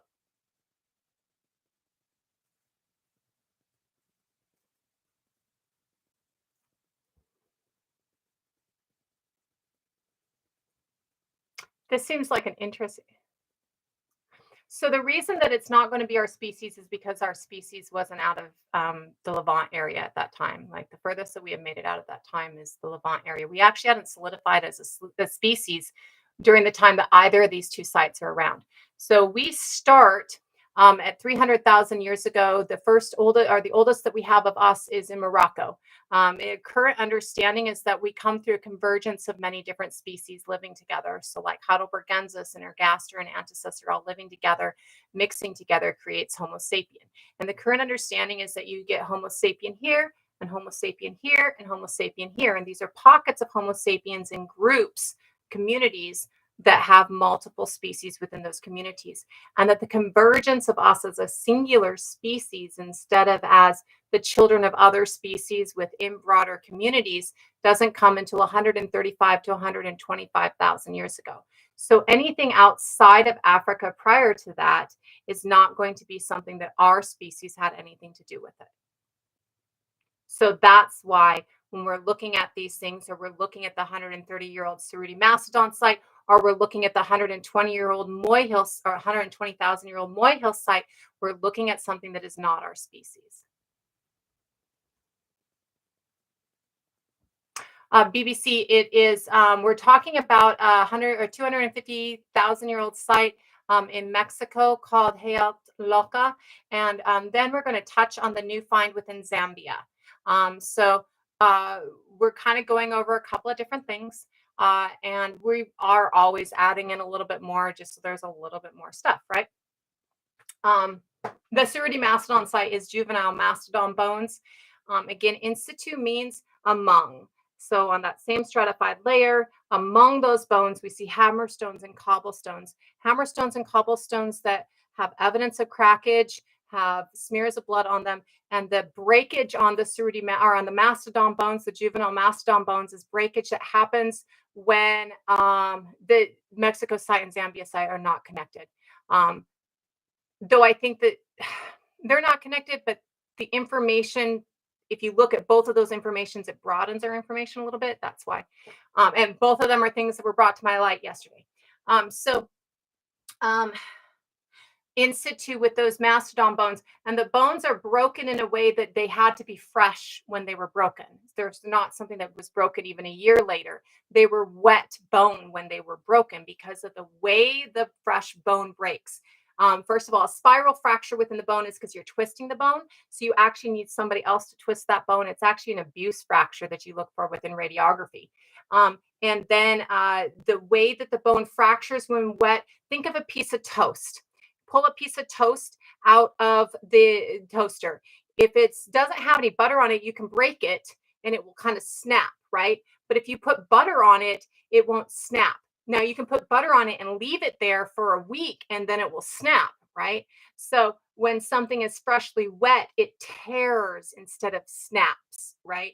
And so when you're looking at the juvenile mastodon bones in the Cerruti mastodon site, you're looking at bones that are not snapped, they're torn. The way that the breakage is kind of leaves fragments of tear in it so you can see it. So even though it's crushed, you kind of see where, like, if you think of like a bone and you got your two halves of your bone, but there's like little shoot offs of bone splintery fragments because of this wetness of the bone when it was fractured. So when we're looking at that, we can tell that the 130,000-year-old mastodon bones are absolutely broken when wet, right? And so when we're looking at that site, the dating on that site proves true as something that happened at that time and not something that happened. So I will turn these back on. It gets a little difficult for me, and it gets a little difficult for everybody else when it becomes a lot of people in here.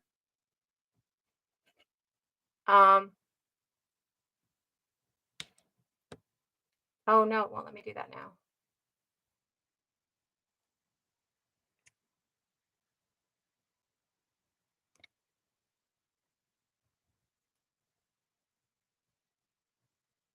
Okay, so it should turn back on later. I will turn the comments back on so people can ask questions. But it does get a little bit difficult. Now I've got it. It does get a little bit difficult for everybody within here. My YouTube is up there. If you would like to make a comment before I turn the comments back on, you're more than welcome to go to my YouTube and you can comment over there. But it is getting a little bit trolly in here, which distracts me, makes it very hard for me to concentrate, and makes it difficult for other people in the live to deal with things. And so I'm going to just turn them off for a little while. When we're looking at the Mexico site, this one that is 250,000 years old, again, we're looking at 3 different datings on this site. When you're looking at the different different datings through the different papers. And there are 3 different papers that I put on my website that do discuss 3 different datings. You're seeing that the 3 different datings are at 250,000 years ago, 40,000 years ago, and 800,000 years ago. All of these are predating the current understood thought process of when people are here in Turtle Island. The current oldest find that we have that's commonly accepted is 35,000 years ago, or 33 to 35,000 years ago, also in Mexico, in a cave in the southern tip of Mexico. So when we're looking at this, even if we're looking at the 40,000, which would make it a Homo sapiens site, we are looking at one that predates our current understanding, or not our current understanding, but academia's current understanding of people being here within Turtle Island or within Abya. When we're looking at the 250,000-year-old date or the 800,000-year-old date, again, what we are looking at is not a Homo sapiens species, because we haven't converged as a species. We're not really a species at this point in time, at either points of time. We haven't even started becoming a species at the 800,000 years ago. What we are looking at is another species that is speciated from Homo sapien, or not sapien, Homo erectus, right? Homo erectus had several different species. It speciates out of it. And we know of all of those species so far. Of course, we're finding new ones all the time. We just found a new one less than a month ago, HLD6. So when we're looking at this, what we're looking at is, as Homo erectus is making it across the globe, and they're making it into specific spaces across the globe, they start to adapt in those spaces, isolated sometimes in those spaces, like Australia and like Turtle Island and Abya. And in their isolation in those spaces and their adaptation in those spaces, they become new species within those spaces. Now, when we look at modern DNA and we look at our DNA, we see the Abyalian indigenous people, which is South America, if you do not know, then Turtle Island indigenous people, which is North America, if you do not know, have what we call a ghost species within them. They have little fingerprints of genetics from a species that we haven't found in the fossil record. It's It's absolutely a terrestrial species. It's absolutely a descendant species of Homo erectus, just like the rest of us. Yet it is a species that we haven't found in the fossil record yet. So when we look at the Hueyatlaco site or we look at the Cerruti Mastodon site, what we are finding is a site that correlates with these species that come from Homo erectus and have speciated in this place. That when Homo sapien gets to this space, starting at least 35,000 years ago, they find these species and envelop these species within them. So we speciate as a species that's larger because we have a little bit more genetic diversity because we speciate from a convergence of species, right? So when you can speciate as a convergence of species, you have a little bit more genetics, right? Maybe we got some from Heidelbergensis and some from Antecessor and some from Ergaster and some from Erectus, right? Whereas Neanderthal speciating as a species in Western Eurasia is only speciating, they think, from Antecessor and Heidelbergensis. So this species has a narrower genetic divergence or a narrower genetic full genome, right?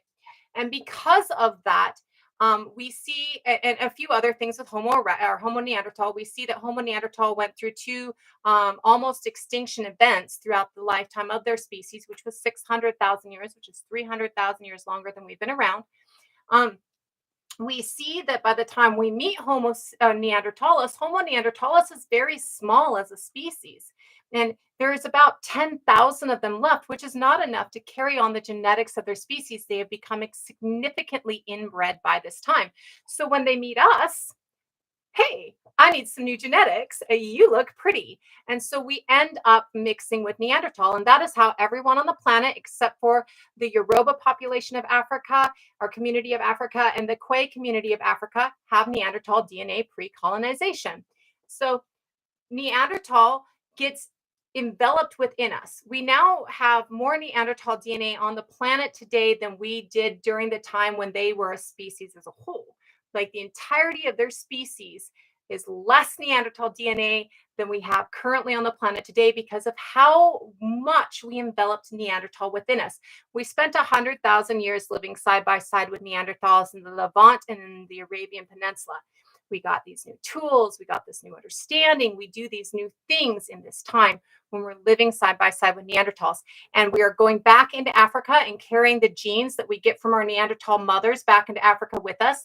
And Neanderthal is going back up in Eurasia, and they're carrying some genes back up in Eurasia. They replace their Y chromosome with our Y chromosome. Neanderthal don't have a Y chromosome. So when we meet up with Denisovan, we do the same thing. We have the people of Southeast Eurasia, the people of the islands of the South Pacific, the people of the indigenous people of Australia, indigenous Turtle Islanders, and indigenous Abyalians all have Denisovan DNA within them, which doubles down on this idea, or not this idea, but the newer studies that show that there's a southern boat route prior to 35,000 years ago from the southeast part of Eurasia through the islands of the South Pacific, picking up a little bit even indigenous Australian DNA and coming first to Abiyala and then up into Turtle Island for this first wave of migration. So when we get here, we meet up with the peoples that are already here and we envelop that peoples within us. Again, they speciated in isolation, they speciated as a smaller species. So by the time we meet up with them and their lower genetic divergence means that they need some new genes, right? And like us, apparently, they liked different things and we love different things. So we intermix with them, and this is how we get that ghost species DNA within indigenous Turtle Islanders and indigenous Abyalians. So we see not only through the DNA evidence, but we see through sites like Hueyatlaco and the Cerruti Mastodon site, again at 130,000 years ago, that there are other species here, when Homo sapien gets to Turtle Island and Abiyala, and it's enveloped within us, which means that indigenous Turtle Islanders and indigenous Abyalians speciated here, because one of the species within us speciates here. So this gives weight to the indigenous Turtle Island oral traditions and the indigenous Abyalian oral traditions that we do have that talk about speciating here, being created here. When we talk about being created here, that's speciating here. It's adapting to that area. And as we pick up the genetics from that species, we pick up genetics that make us unique and adapted to Turtle Island and Abiyala. So these genetics not only confirm the indigeneity, they confirm the multi-regional theory, and they confirm we're all Homo sapien, and they confirm adaptation to this space. They confirm that indigeneity to this space. So when we're looking at these, it is a convergence of many different things that gives us the knowledge that these this different species is here, and that we came in contact with this different species. So we have to make sure that we are not just listening to Western academia, but that we are also listening to Turtle Island Indigenous peoples' traditions and oral histories, and that we're listening to Abiyalian traditions and oral histories, because these things are important to understand. And as they're getting confirmed by Western academia, it doubles down on the importance within them. I'm going to go ahead and turn comments back on for a few minutes and let people comment and answer a question that my child just asked me.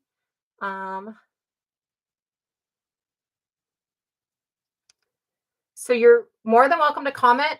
Again, as I stated earlier, though many people probably weren't here at the time, TikTok gives everybody with 1,000 followers a live space. I use my live space to teach. We've talked in here frequently about the fact that race doesn't exist. So I don't deal well with racism within my chat. And I also don't do phobias based on gender and desire. The dating techniques on the Hueyatlaco site is uranium, thorium, and there's like 5 or 6 different dating techniques that were used on this site.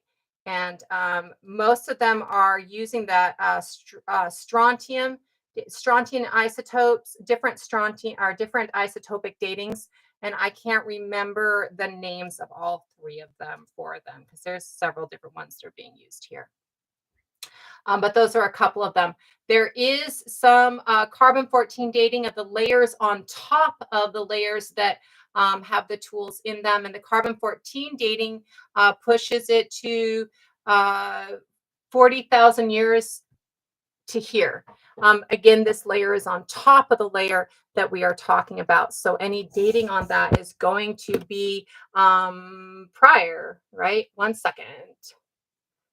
Let me...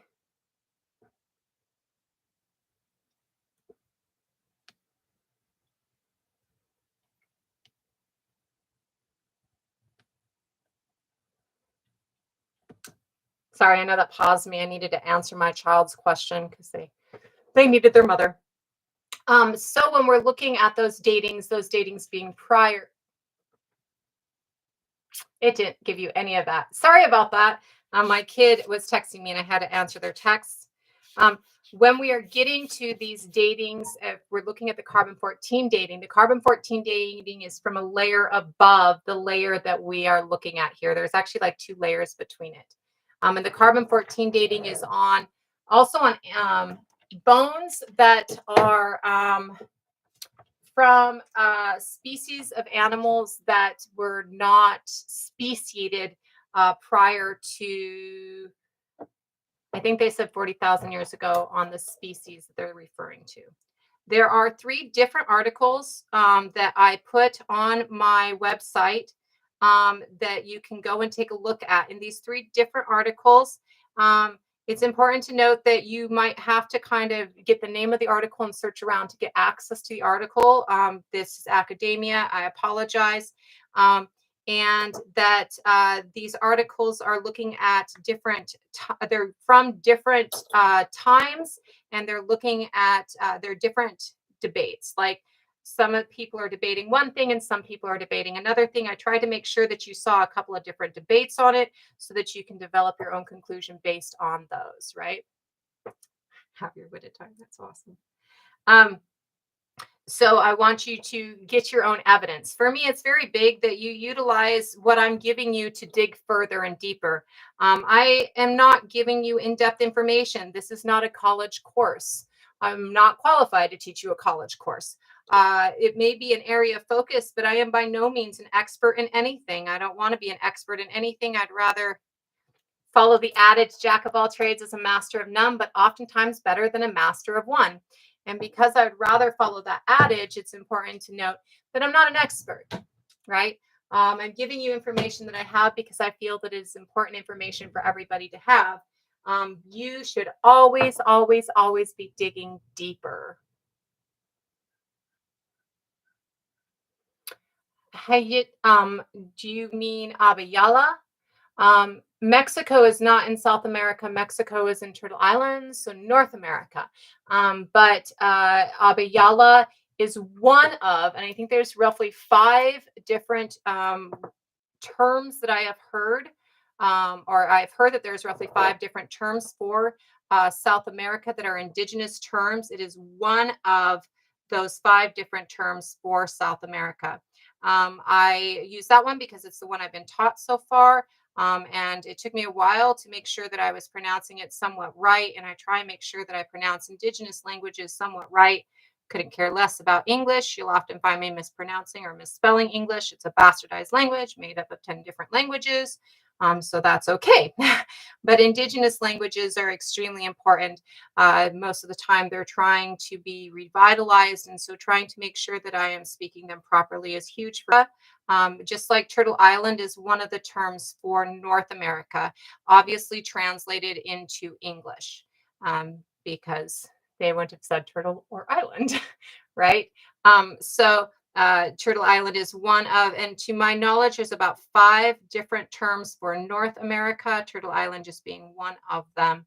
And again, it is a phrase translated into English. It comes about from many different origin tales, origin stories. There's a few different ones out there that do relate to Turtle Island. And if you look at North America from a global perspective, you see that Turtle Island, it looks like a turtle. North America looks like a turtle, actually. And so it makes total sense that Turtle Island was one of the names. Turtle Island, I know of a couple of different nations, but I know that there are more nations. So the ones that I absolutely know of that use Turtle Island are the Citizen Potawatomi Nation, the Haudenosaunee Nation. Um, I do believe that some nations among the Cherokee use Turtle Island, but I can't remember for positive. So I'm going to say I believe, but I don't know for certain. I do know that it is used by a few different nations along the eastern seaboard. I also know that there are other nations across North America that are not from the eastern seaboard that use it. I just don't know the names of all the different nations that utilize it. And again, there are about five different uh, names. Choctaw, do that make sense? There's a different, there are different words. I'm not supporting pan-indigeneity. Pan-indigeneity is not something anybody should support. Where there are similarities sometimes between indigenous cultures, and from what I've seen so far, most indigenous cultures across the globe find a connection to their space, an animistic connection, or a belief that the earth itself is alive and breathing and matters and has as much of a matter in the world to you than you and I do. Even then, the way that those things are utilized and the way that that is comes about is never the same. Everybody has different ways of interacting with the earth, whether they call it a mother or a father or whatever they call it. Have different ways of interacting. So pan-indigeneity is not something I'm trying to support. Using Turtle Island is one that I know that many of my family members use, and that's one of the reasons that I use it, and that many other groups actually understand and use. And it is one of those things that seems to have been a little bit more cross nation adapted. There are a few things that belong to specific nations originally that become a little bit more cross-nation adapted as nations get united in the fight, not the fight against, but the resilience against colonialism. And so it's one of those things that's kind of a uniting. Um, well, then scroll on. Obviously, there's 100 people in who here who do care.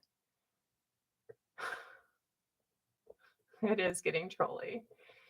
Oh, user, you're so misogynistic and nasty. Let's get rid of you.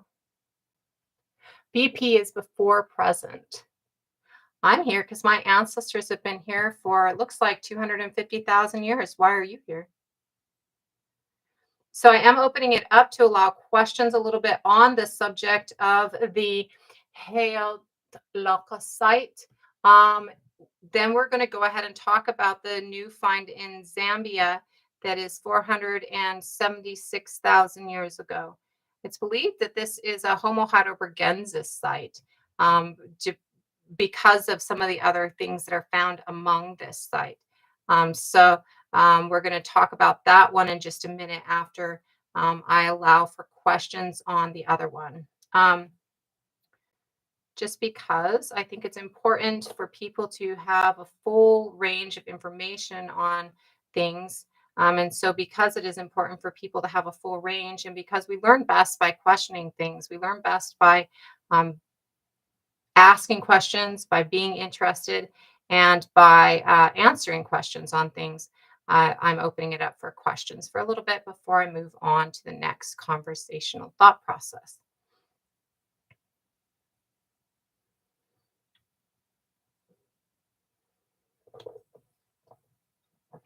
Absolutely, Nick. So we're talking about a site that was found in 1960 that is in Mexico. Let me find really quick, because it's not up right now, the actual name of the space within Mexico. Valenzuela in Mexico. So this site at Valenzuela in Mexico is the Hueyatlaco site, and this site it has a few different datings on it. The original dating on it is 250,000 years ago. There is another dating that says 40,000 years ago, and another dating that says 800,000 years ago. This would be another human species, not a Homo sapien species, but another species of human. And thank you so much. These are made by Makwa on Facebook. They actually have a braid of sweetgrass around them. Hold on. And this live is all on YouTube. We're recording it on YouTube right now, so you can go and find it on YouTube. It's Bernie Sanders at the inauguration, and there's like a sweetgrass braid around them. Makwa makes some of the most beautiful earrings.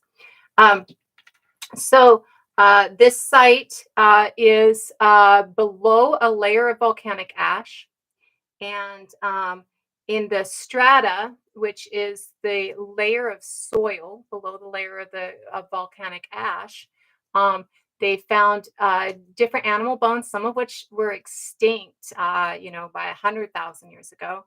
And they found bifacial stone tools, which are slightly more advanced stone tools that you're seeing in things like the Srudi Macedon site. We're seeing the bifacial tools. The advancement with the bifacial tools is something that we are seeing in some other spaces, like Neanderthals at the time, but we're not seeing in a lot of other spaces as well. Like we're not seeing that within Erectus at the time, right? So this would be a descendant species of Homo erectus that have made it here and speciated through adaptation here. And that adaptation and speciation creates a new species here in Turtle Island and Abiyala, that when Homo sapien makes it here, our current evidence for Homo sapien here is roughly 35,000 years ago by fossil record and 52,000 years ago by DNA evidence. And when we make it here, we envelop this species within us. We have a ghost species within our DNA if we are Turtle Island indigenous or Abiyalian indigenous peoples. And that ghost species, where we have just a little bit of the genetics of a different species, but we haven't found that species in the fossil record. That ghost species within our DNA would correlate both to this site and to the Cerruti mastodon site, which is a 130,000-year-old site in San Diego. Um, I do absolutely have this recorded on YouTube. So if you would like to get the in-depth information on that, that we just went over, and I mean, it's still not like I'm reading the whole thing to you, but you can go over to the YouTube site, which is the Widda Ord on YouTube. You can go there and you can get um, further information. There are indigenous cultures all over Eurasia that are currently alive and breathing and hanging on to their traditions. Todos, Sami is one of them. Um, the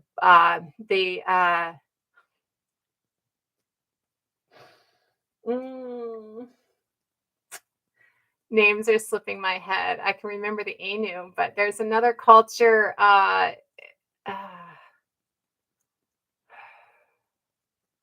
There's another culture within the Balkans that's indigenous.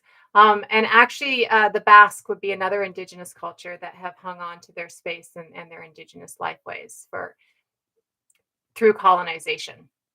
Um, Currently, there are a couple of Celtic cultures that are fighting for that fit all of the things underneath the United Nations terminology for being indigenous that are fighting for recognition. Um, Jacques is Cymru, which is what we would know through English terminology as Welsh.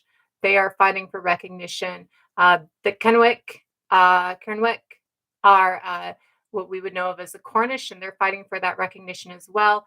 The Irish have been fighting for that recognition as well. There are people in Albania as well. I've had a lot to do with tattooing recently, and there is actually a group that does tattooing, facial tattooing, that has been Christianized. So most of their facial tattooing is Christianization facial tattooing, but they are an indigenous culture that is currently,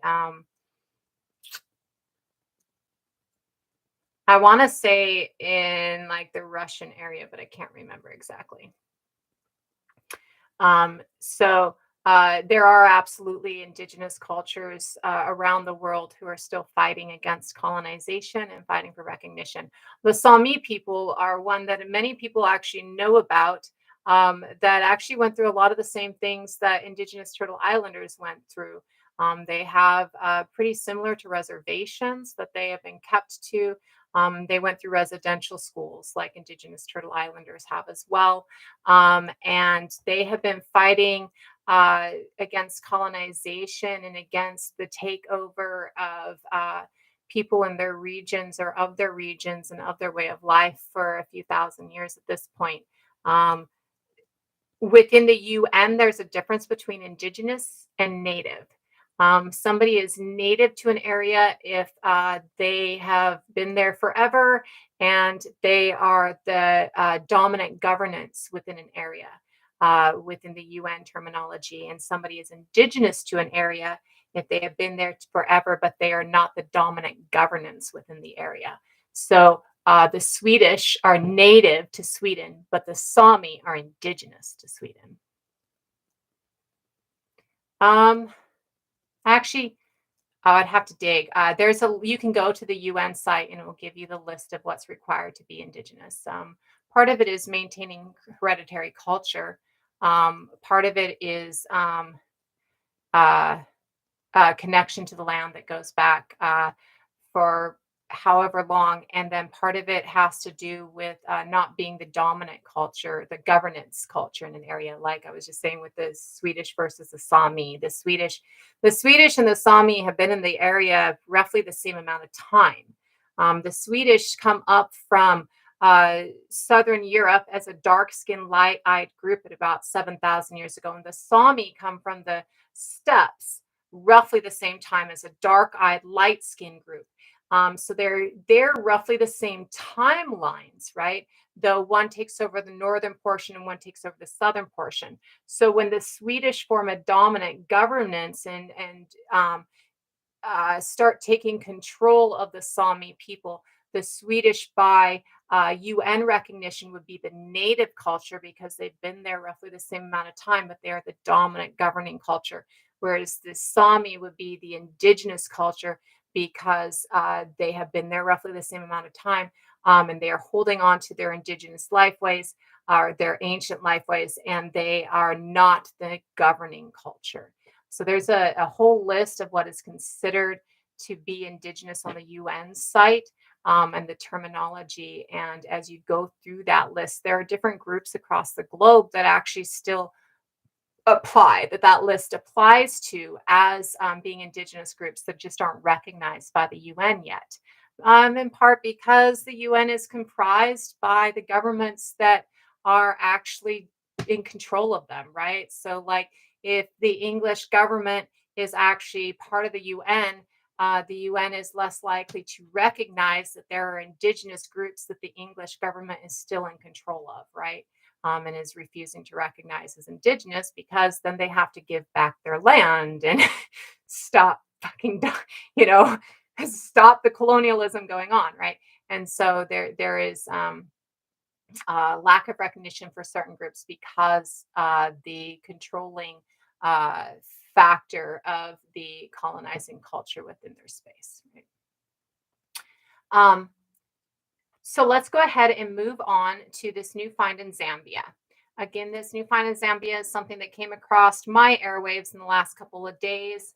I think that the article on it is actually within the last couple of weeks. Let me double check that what the article that I have on it, the timeline. And again, this one is going to be under my bibliographies page on our tab on the WiddaOrd.com page.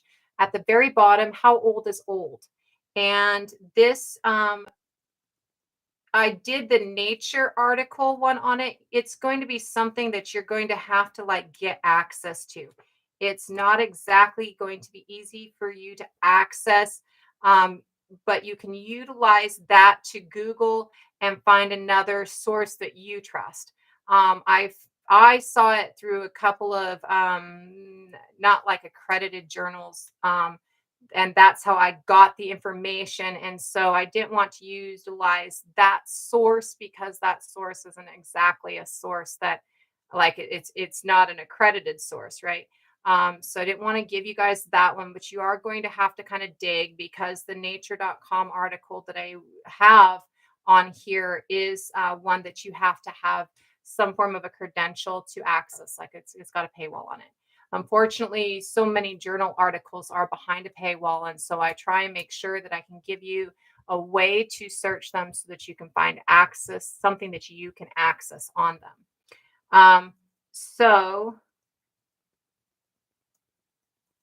the one that I actually use is through, or the one that actually came across my feed that I was actually able to see the whole of is through a site called Gizmodo. So I'm not sure on the site itself, though, when you read through the article on Gizmodo, it does reference back to the Nature Journal article, and it does reference back to the archaeologist within this. And so this is actually 6 hours ago, and the site on the one on nature.com was published on the 20th of September. So this is a brand new publication. This is a brand new journal publication. Again, you're going to have to kind of search around for this article to get one that's not behind a paywall so that you can actually find it and utilize it. When we're looking at this, I'm going to just go over a couple of the things that we saw with this. So the first thing that we need to make sure that we understand is this is not a sapient site. 476,000 years ago, even inside Africa, this is not a sapient site. The thought process currently is that it is a Heidelbergensis site. Heidelbergensis is a recent common ancestor between us and Neanderthal and Denisovan. So Heidelbergensis is one of the subspecies or descendant species of Homo erectus. It's one that we hear about quite a bit, and it is one of the species that we think was part of the convergence that created us, and one of the species that we think created Neanderthal and Denisovan. When we're looking at this, what we're looking at in this site is at Kalamobo Falls. sits on the eastern end of Lake Tanganyika in Zambia. This site it was excavated 50 years ago, but it's the new dating that's important with this. And again, we were talking earlier about the fact that radiocarbon dating, first of all, it only goes back so far. Second of all, there are some problems with it. It tends to give a wide range, and then you have to narrow it down, and then you have to narrow it down. And even then, sometimes because of the way it dates, it's not exactly accurate. So you have to be using other dating techniques on top of. Thank you. I'm going to have a great one. And you have to use other dating techniques on top of it. So when we're looking at this, the new dating technique that they're using with this one is luminescence analysis of the deposits that are containing wood. So what we're looking at here is really our oldest find of wood tools being used. This is because wood is one of those things that rots away. It's one of those things that we see is gone really, really quickly and really, really easy. Our other oldest known modified wood object is in South Africa, and the dating on that is between 100 and 200,000 years ago. And our oldest other structure that we have is a wall of stalagmites, which are rock that is assembled by Homo neanderthal. So with these other two sites, the oldest modified wood object in South Africa at 100,000 to 200,000 years ago could absolutely be a Homo sapiens site. This one, though, because of how old it is absolutely not going to be a Homo sapiens site. Let me look. I do not believe it is fossilized because they were able to get the luminescent dating from it.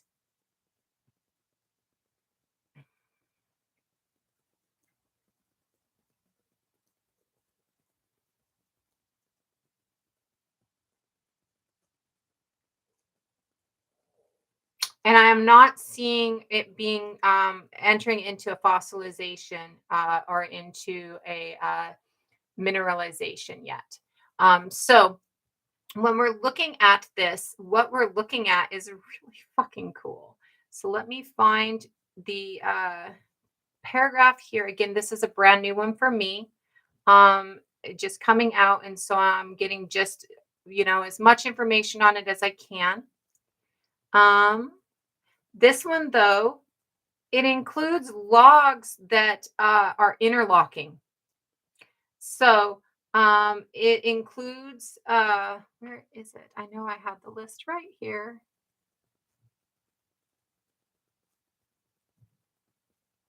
And I want to make sure, because I know it said that it had like a,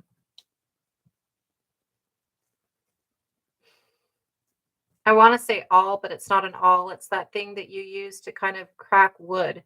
Um, um,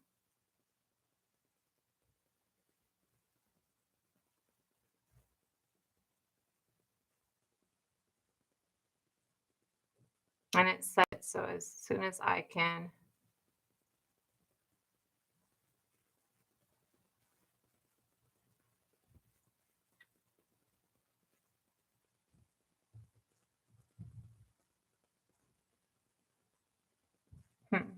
Maybe it was on a different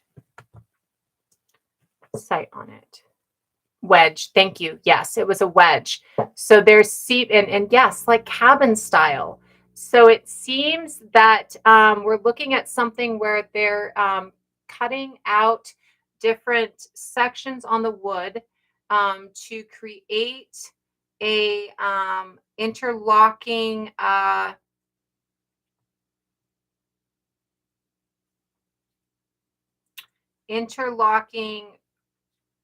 so it sounds to me like it would be a wall, but they're also talking about the possibility of a walkway with it.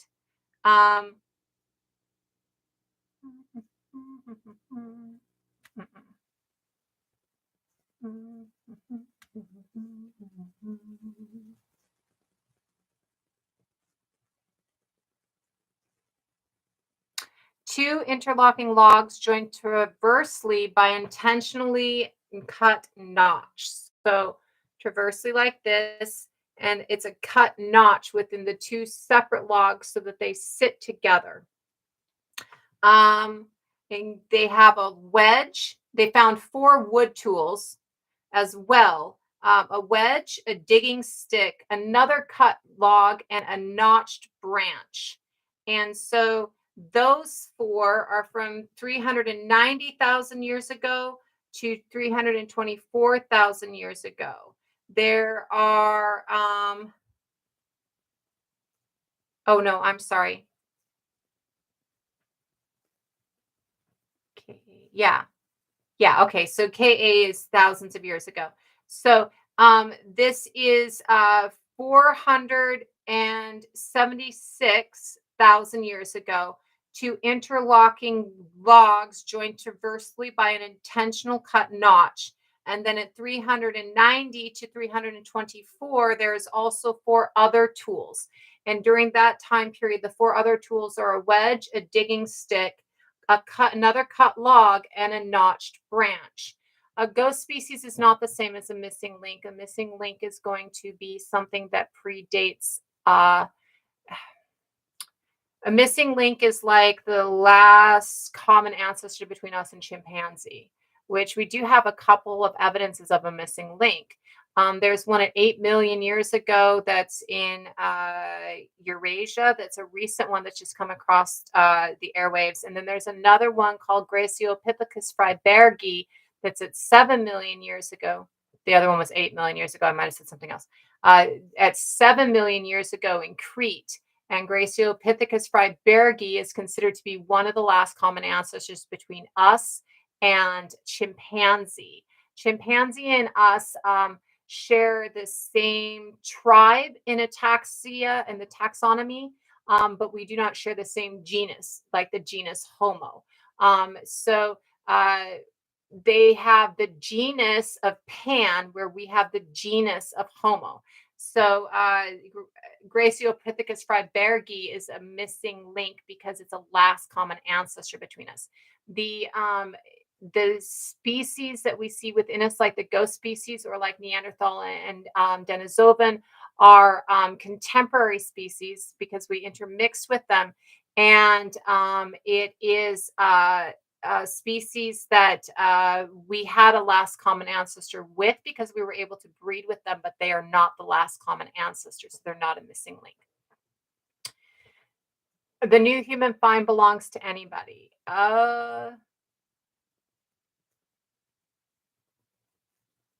So most finds belong to the people of the current nation where they're at. Sometimes this is really unfortunate. Sometimes it has to be argued that they should belong to the indigenous nation where they were found, like Kennewick Man.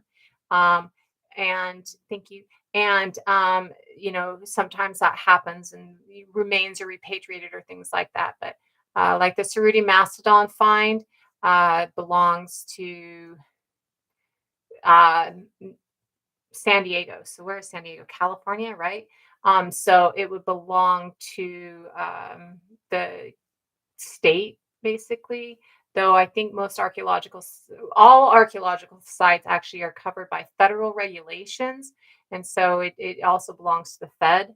Um, and because of the timeline on it, that makes sense. Because of the timeline on it, they're not connected to any current nation. So with the Cerruti mastodon find and with the Hueyatlaco site, this is not Homo sapien sites, so they're not going to belong to current Homo sapien nations, and they're not going to connect to current nations in the area. We do know that there's ghost species within Turtle Islanders and Avialians, right? Or we were just talking about that. That's why we do know that. And so this is absolutely the species that we see as a ghost species within us that makes these sites. But because that ghost species is really within all Turtle Island Indigenous people and all Abialian Indigenous people, it wouldn't belong to a specific one. At 250,000 years ago, this species, Turtle Island for North America. Yeah, and that's another thing. So like Kennewick Man, so many of us have DNA from. I have DNA from Kennewick Man. I have DNA from the one find that we have from a Clovis person, right? So the vast majority of us have DNA from Kennewick Man, even if we aren't a member of the Colville Nation. I think Kennewick Man is considered to be Colville, right? Um, and so, well, the Kennewick Man is the remains are unearthed in territory that is Colville Nation.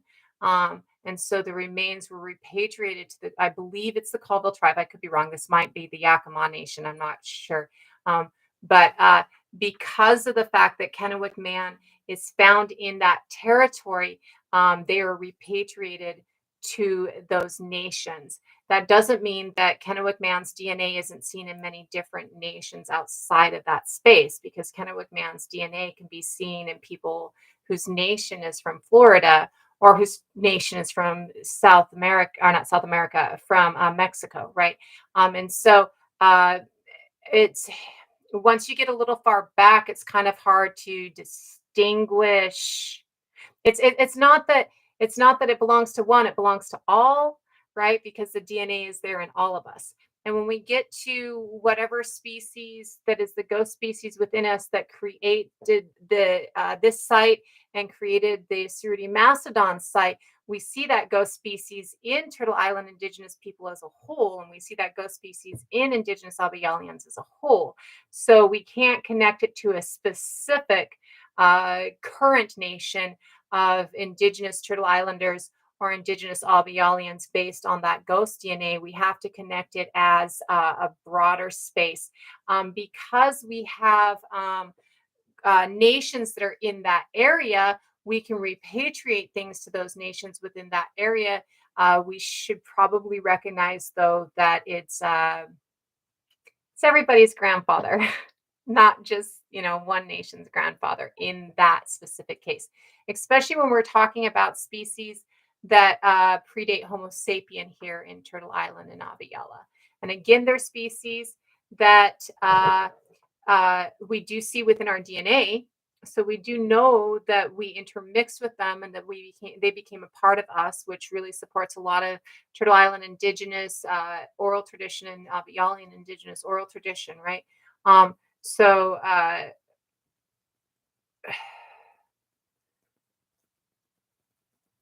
no, yeah, I would just say it belongs more to all, though, because of the nations that are currently in that space, it should be the repatriation or the making sure that it's taken care of is generally done by the species, because we were talking about species, by the nation that's currently there, right? So currently we have 7 ghost species that we've seen, 5 within our DNA. So we see 3 within 2 communities in Africa. The 2 communities in Africa prior to colonization that don't have Neanderthal DNA are the Kwe population of South Africa and the Yoruba population of West Africa. Those 2 populations have 3 ghost species within their populations. And then we see a ghost species in Turtle Island Indigenous people, and we see a ghost species in Indigenous Australians. And then we see a ghost species in Neanderthal and Denisovan. And then recently, when they came out with the article on the new species that they found, HLD6, last month, in that article, they also talked about another ghost species, which would make a total of 7 ghost species. It didn't state in that article which, whether or not that ghost species is seen in Neanderthal and Denisovans, or it's seen within our DNA. It just stated that there was another ghost species out there. And again, it's one of those that's so new, it might take a hot minute for them to dig down onto where that ghost species is seen. But currently we have 7 ghost species that we have found, 5 within us that I know of or can track for you, which is, again, the 3 within those 2 communities within Africa, and then 1 within Indigenous Australians, which relates to the Moy Hill site in Australia, for those who would like to know, and then 1 within Indigenous Turtle Islanders, which relates to the Cerruti Mastodon site and relates to the Hueyatlaco site. I have not seen anything that you can get a DNA test that will give you the ghost species DNA, right? And when we're looking at those ghost species, that's something that you're seeing archaeologists and anthropologists and geneticists finding within the broader genome, not just a singular genome. Um, and so, and what they're seeing is, oh, that doesn't look like anything else we have, right? Like, so if there's a gene for, say, a gene for the copper undertone within skin, then they see that gene only within this group of people. And so they go, well, shit, that gene must come from another species because we don't see it anywhere else, basically, right? So ghost species are species. So we all know that we can see like Denisovan or Neanderthal within our DNA, right? If you go and get a DNA test, you get told whether or not you're 1% to 6% Neanderthal or 5% Neanderthal, and you can get told whether or not you're 0.02 to 0.03% Denisovan, like Turtle Island Indigenous people and Abialians, or 6% Denisovan, like Indigenous Australians, right? So when we're looking at that, we see what we see is kind of a fragment of the whole genome of Neanderthal. So when we look at Neanderthal's whole genome, we see this list of genes, basically, the DNA spiral thing that, AC. I don't do genetics very well. Like, it's not something that parses well in my mind. So I only kind of know a surface level on it. But like, we see little chunks of genes within specific groups for those different species. Like Tibetans, we know that they get their high altitude gene from Denisovan. So we see this little gene that it's not sapien. We don't see it anywhere in the whole genome of sapien anywhere else but this group. So we know it's not sapien. And then when we look at the whole genome of Denisovan, we go, oh, that's from this, because we can see this specific gene. Say that the gene for high altitude is H321, right? H3AB, right? So we see H3AB in the Tibetans and we see H3AB in the Denisovans, right? So when we're looking at the whole genome within different groups of or different communities and different indigenous communities, if we see this gene that we don't see anywhere else in the Homo sapien DNA, then we know that this is from a different species of Homo. And so when we're looking at Turtle Island Indigenous people or Australian Indigenous people or Yoruba people or Khoi people, we see genes within them that we don't see in the sapien whole genome. And so we know that they get this from another species, just like we get the high altitude gene from Denisovan, but we haven't found that species in the fossil record, so we don't have a whole genome to compare it to. And so we call this a ghost species. We see the gene, but we don't have the full genome to name them. And because we don't have a full genome to name them, they're kind of a ghost. And so we do see that there are those 5 different ghost species, again, where we just kind of see little genes or fragments of them in our DNA, but we don't have the whole, we haven't found their whole genome in the fossil record. Now, this could be many things. This could mean that we found them, but we haven't gotten DNA from them. Like, say, maybe Luzonzensis has imprinted DNA into maybe Indigenous Australians, because it's right there, right? And maybe that fragment comes from Luzonzensis, but we haven't gotten DNA from Luzonzensis, so we can't find the whole genome to compare it to that fragment. Or it could be a species that we just haven't found in the fossil record yet at all, which is very likely because of the Moy Hill site being 120,000 years ago in Australia. Same thing here. Maybe the gene comes from Luzonzensis because we traveled through the islands of the South Pacific to get here. We haven't found the whole genome we haven't gotten DNA out of Luzonzensis, so we can't tell that that's the comparison to name it. Or it can be an entirely new species because we have sites here that show that there was a species here when sapien makes it here, right? So yes, people who are strictly European would not have Clovis DNA unless they're also from Turtle Island. You have to have Turtle Island Indigenous DNA to have a connection to have SNPs from Clovis or from Kennewick Man. to have a DNA connection to Clovis or Kennewick man, you have to have Turtle Island indigenous heritage. Just like if all of your DNA comes from Australia or from Turtle Island, you're not going to have any connection to Otzi, right?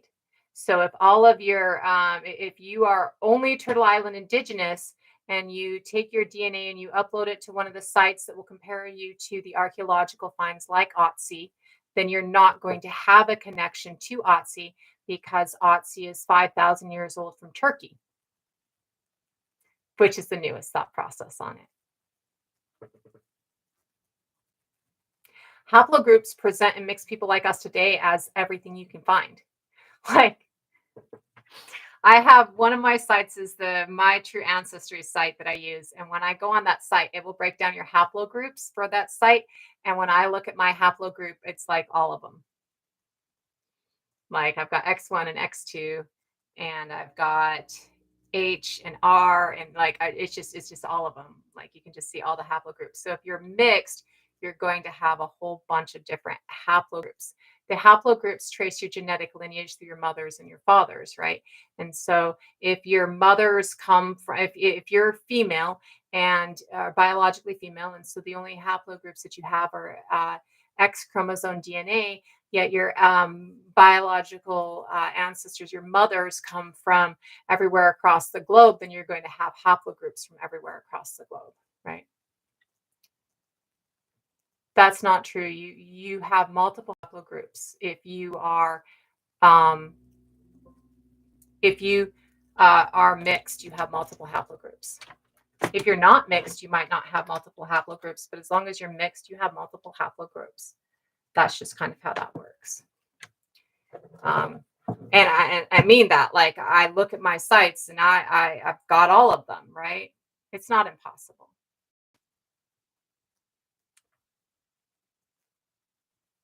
Oh, that's cool, Brahman. At 400 years ago, it could be either like an indigenous find or a find from somewhere else as well.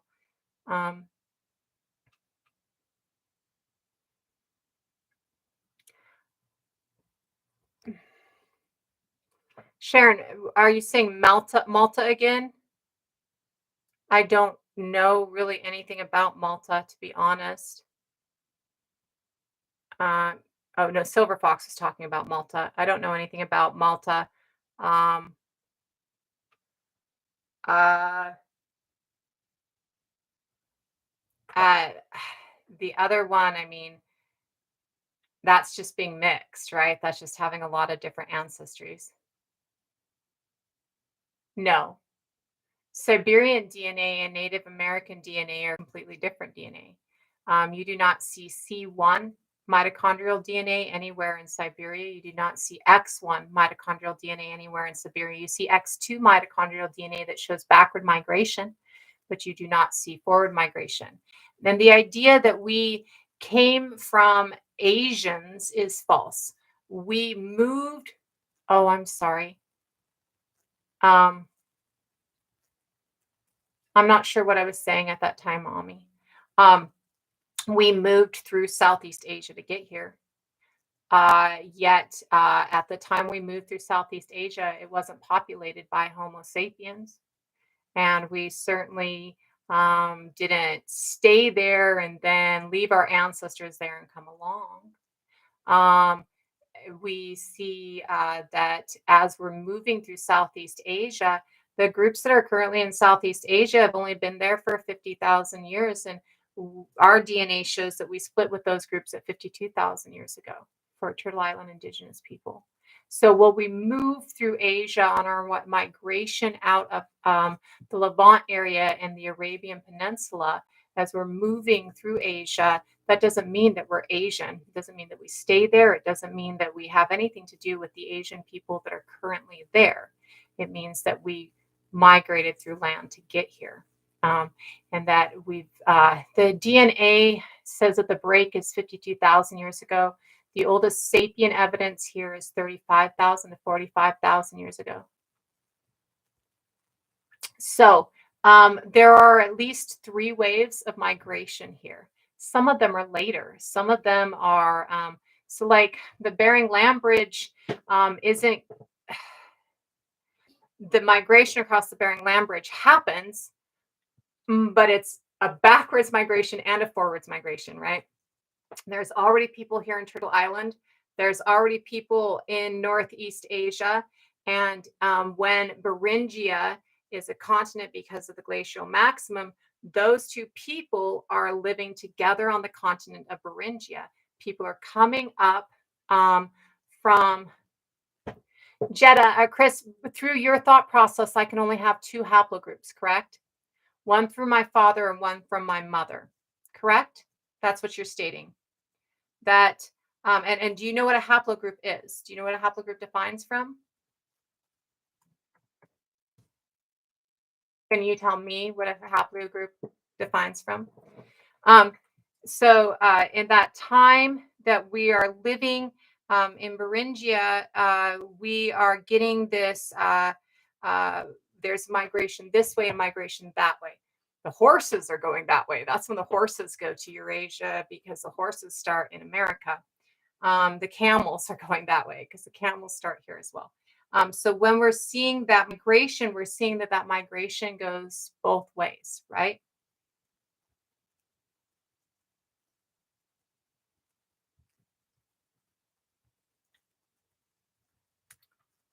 So I think that what you're misunderstanding is that we only get one chromosome from our mother and one chromosome from our father, right? So as a female, if I'm biologically female, I'm going to get one X chromosome from my father and one X chromosome from my mother, right? And I think that that's where you're having a problem understanding the difference. So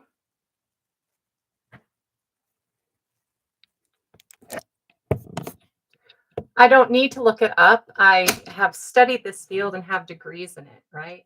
So I don't need to look it up. You're wrong, and I'm going to. Yeah, he is mixing. That's what I'm saying. He's mixing it. So this is my are some of my haplogroups. Can you see this? This one is H1 and H3. Focus. This one is H. This one is U5. This one is U. This one is I. This one is T. This one is J. This one is K. This is HV. This is X1. This is W. This is N. This is R. Did you count how many haplogroups that is? Because I'm pretty sure that that's more than 2. Did you count? Do I need to count for you? Can you maths? Oh, so because I proved you wrong, peace, you're out? That's so cute. I love when people like you can't handle being proved wrong. They have to run. You what? Me what? Me right, you wrong? You're right. Me right, you wrong. Did you count? Even if we put all the H's together, right? Let's see. H, U, I, T, J, K, X, W, N. That's 9 haplogroups. Really? Because the science just proved you wrong. So haplogroups are let me see if I can give you an actual definition of what a haplogroup is. A genetic population group of people who share a common ancestor. So the haplogroups that we find within Africa are J for the X haplogroups. So you have X haplogroups, mitochondrial DNA, and you have Y haplogroups. I, as somebody who's biologically female, do not have a Y haplogroup. I don't have Y chromosome DNA. So when we're looking at the two chromosomes that carry haplogroups within them, we have the X chromosome that carries haplogroups, and we have the Y chromosome that carries haplogroups. And what the haplogroup is what the X or the Y chromosome is of an ancestor. So we see within Africa that the haplogroups are J usually. And there's A, there's R as well.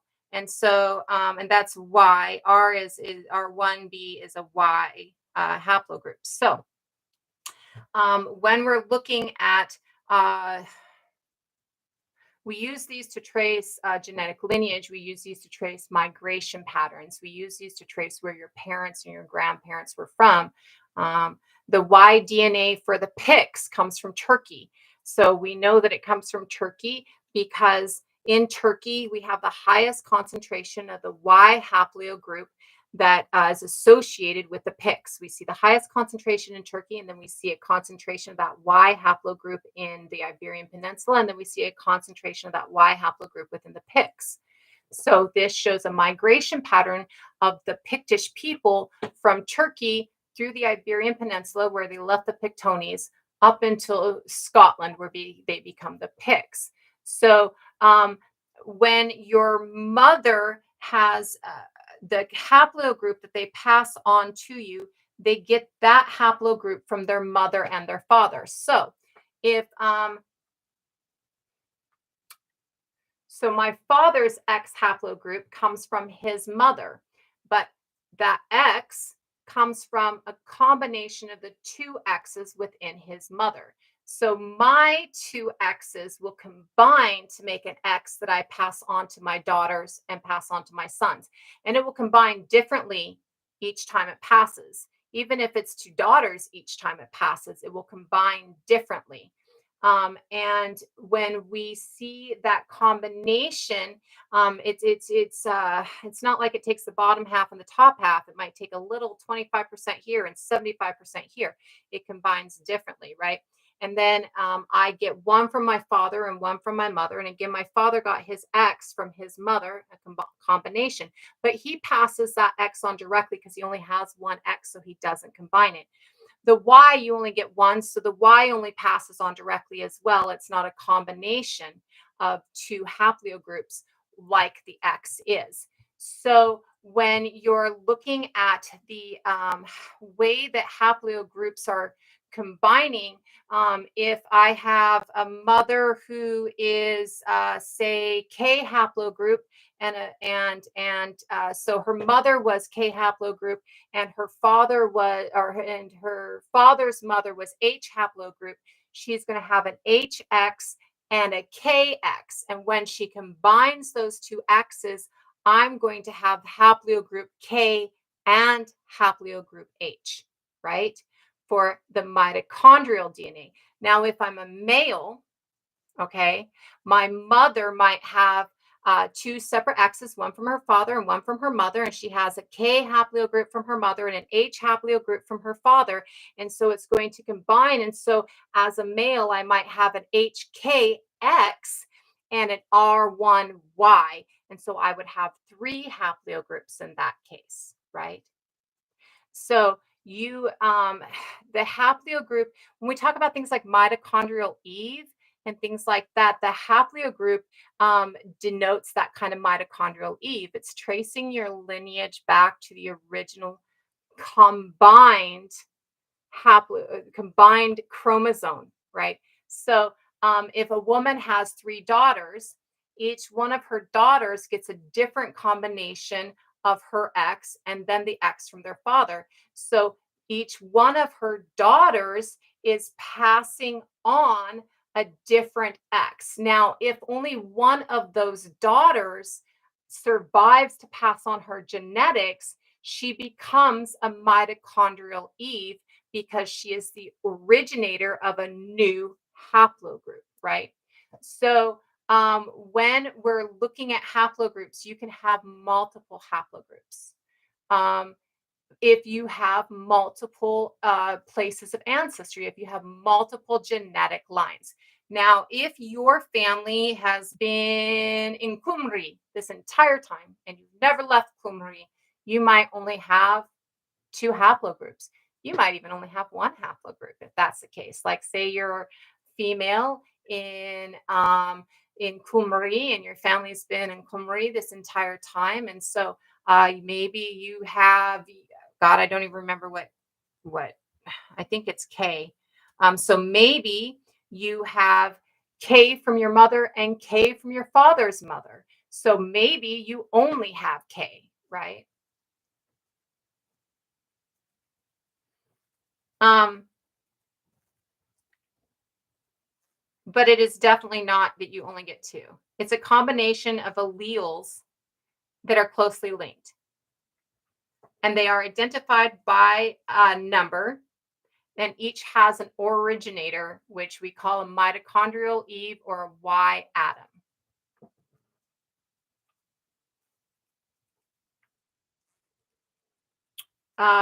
You can get information pretty far back from complete gene sequencing. So even from Ancestry and 23andMe, I can trace my ancestry back 15,000 years through DNA. Because you can go to sites and all of these sites are you can find these sites under the DNA tools tab, the ones that I'm talking about personally under the DNA tool tabs on my website. But you can go to websites that will actually give you connections to archaeological sites. And so I can connect myself to Kennewick Man, and I can connect myself to BJ581, the Burqa warrior woman, and I can connect myself to Cheddarman, that's 10,000 years old. So you can connect your DNA, your haplogroups back pretty far if you can log into, and you can do it with even the partial genome that you get from something like 23andMe and Ancestry. A whole genome is going to do you even better, right? A whole genome is going to find it all. They're expensive as fuck and they start at $300, but a whole genome is going to do you even better, right?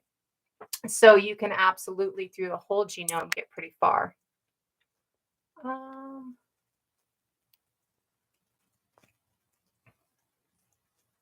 Evolution is affected by everything. We're constantly evolving and we're constantly adapting, right? So the big thing about the site in Zambia that I want people to take away is that we've been building wooden shelters for a lot longer than we think we have, right? And we've talked about this here before, that I personally believe that we've been building houses longer than we think we have, right? For a whole genome, a nebula, it's only $300. It's the cheapest I've found for a whole genome. And again, you can find that underneath the DNA tab on my website.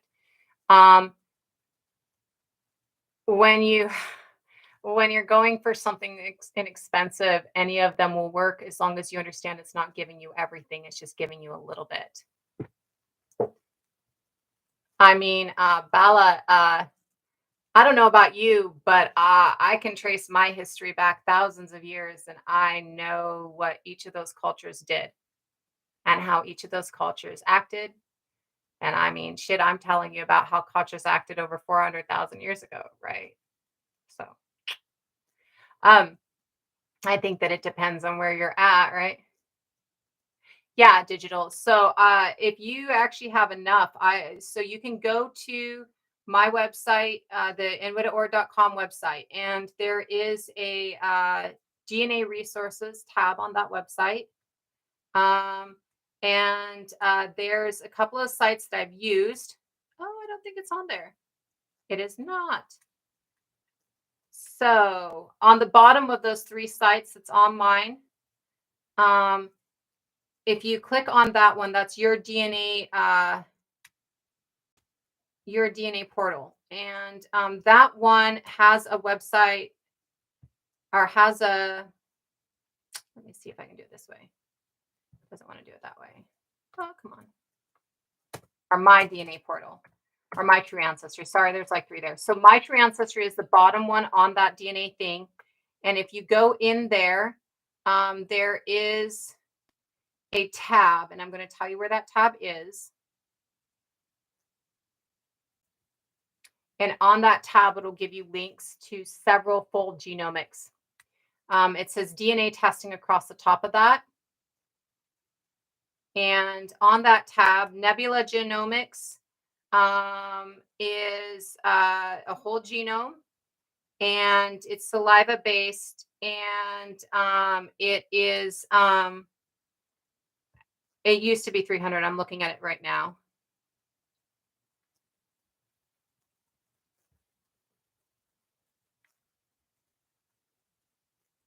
Come on, let me see if it's going to give me.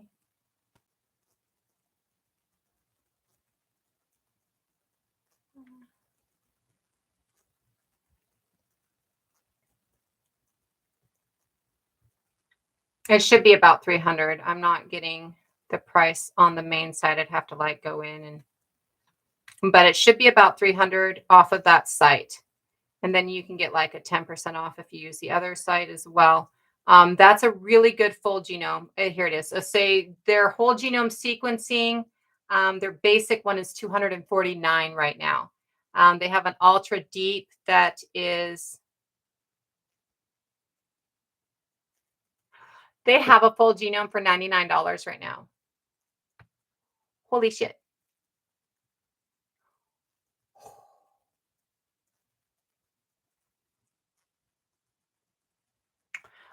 They do a whole genome. There's like three prices on here. There's a standard for $99. There is a deep for $249, and then there's their ultra deep for $900.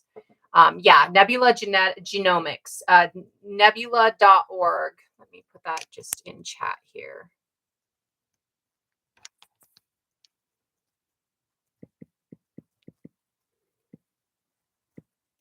I'm not going to put the dot in because it won't let me hit send on it. So nebula.org. And that one will give you a full genomic. It's the cheapest full genomic that I've seen, and it is recommended by many sites. So that's a really good one for you. And there, like I said, there's a couple options here right now.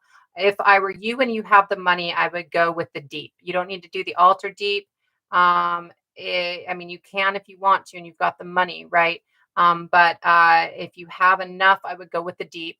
It's normally like 650. The standard is the 300 one I was talking about, that they have on sale for $99 right now. So if you can do that, I would absolutely do that too. If you're, if it's, you don't have a whole lot. And it gives you, it tells you belowhand how many genes it decodes, and all of the other things that'll give you all of it, right? So, and with Nebula, they have, you get a lifetime membership within it too, that you don't have to pay monthly for like you do with Ancestry and stuff like that. So this is definitely one to try and go. It goes over what the Ultra Deep does comparatively. So like, the deep will give you 30 per times, generates over 100 gigabytes of DNA data.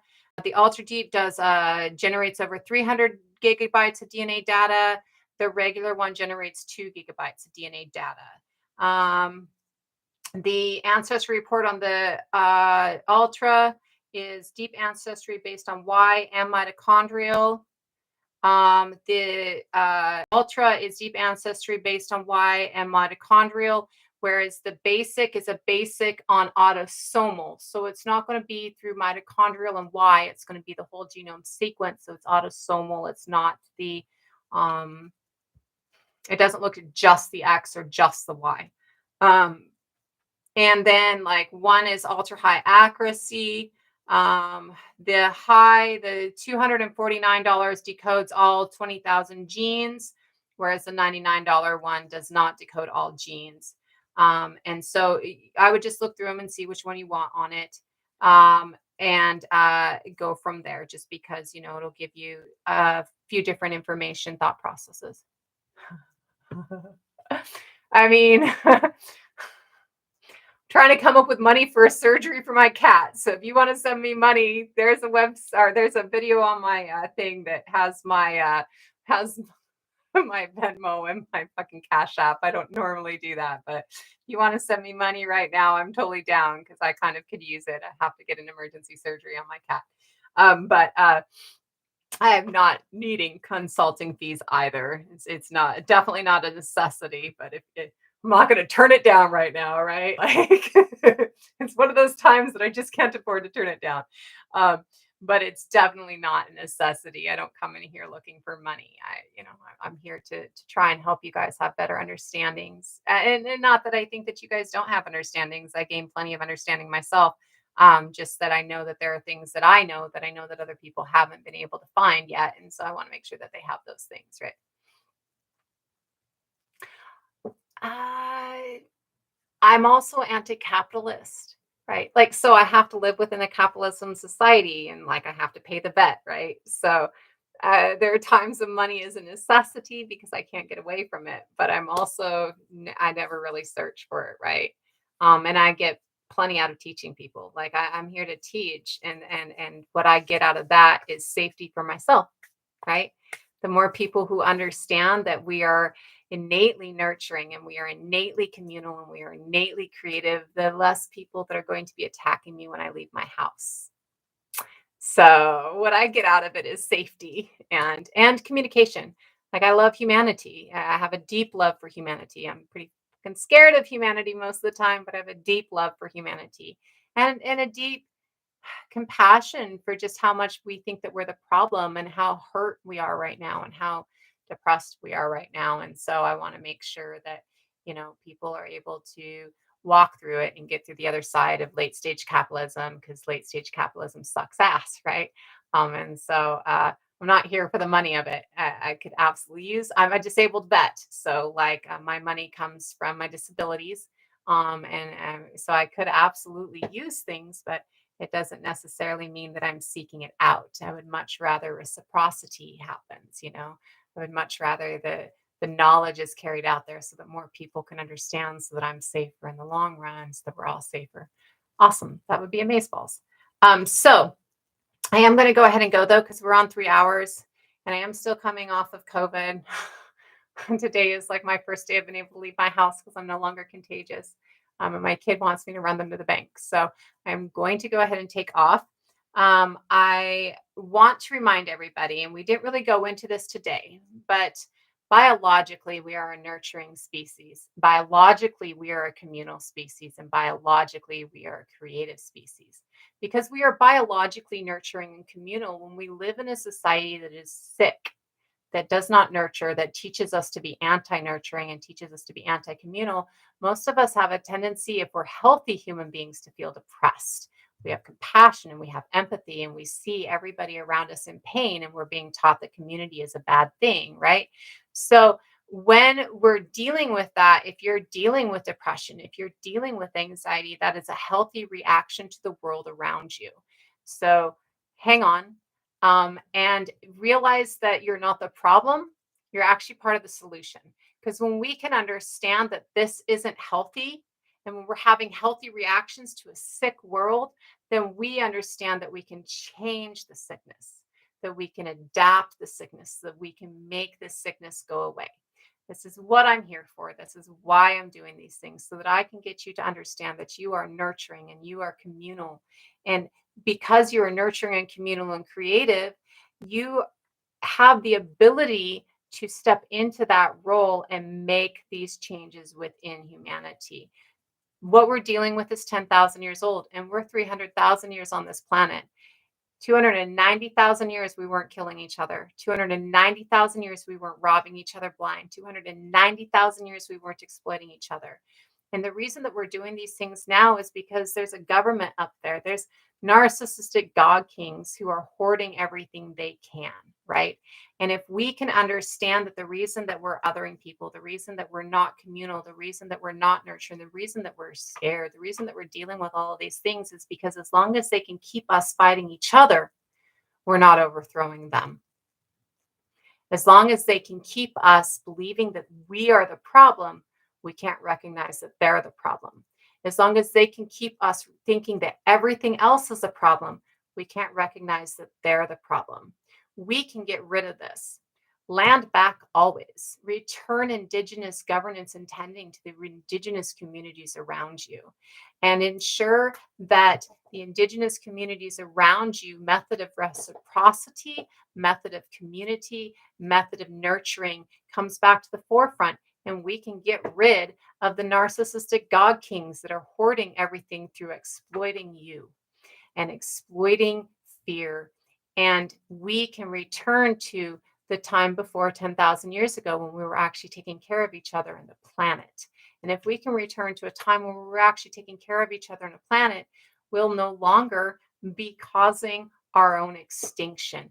And we'll no longer be living in this extremely painful, horrific, depressing, anxious society. So, land back always first and foremost. We are nurturing and communal, and you are not the problem. You are the solution to the problem, especially when you recognize the problem. So take care of yourself, give yourself grace, recognize that you are healthy, beautiful, amazing, and needed and necessary, and recognize that you have value just by your existence. You don't have to be exploitable to some government that's trying to hoard everything you are. You don't have to be taken from and taken from and taken from. Your value is not in what somebody can take from you. Your value is in the fact that you exist. So give yourself grace. Recognize that your depression and your anxiety is a healthy response to an unhealthy world. Love yourself because you are the solution, not the problem. It's a really hard thing for all of us, including me, to do. I have to remind myself of these things daily, right? So you're not going to be perfect at it. But recognize that you are the solution, not the problem, and love and grace for yourself because you are necessary to ensure the survival of our species as a whole. Much love to all of you guys. I'll be back in a couple of days, I'm sure.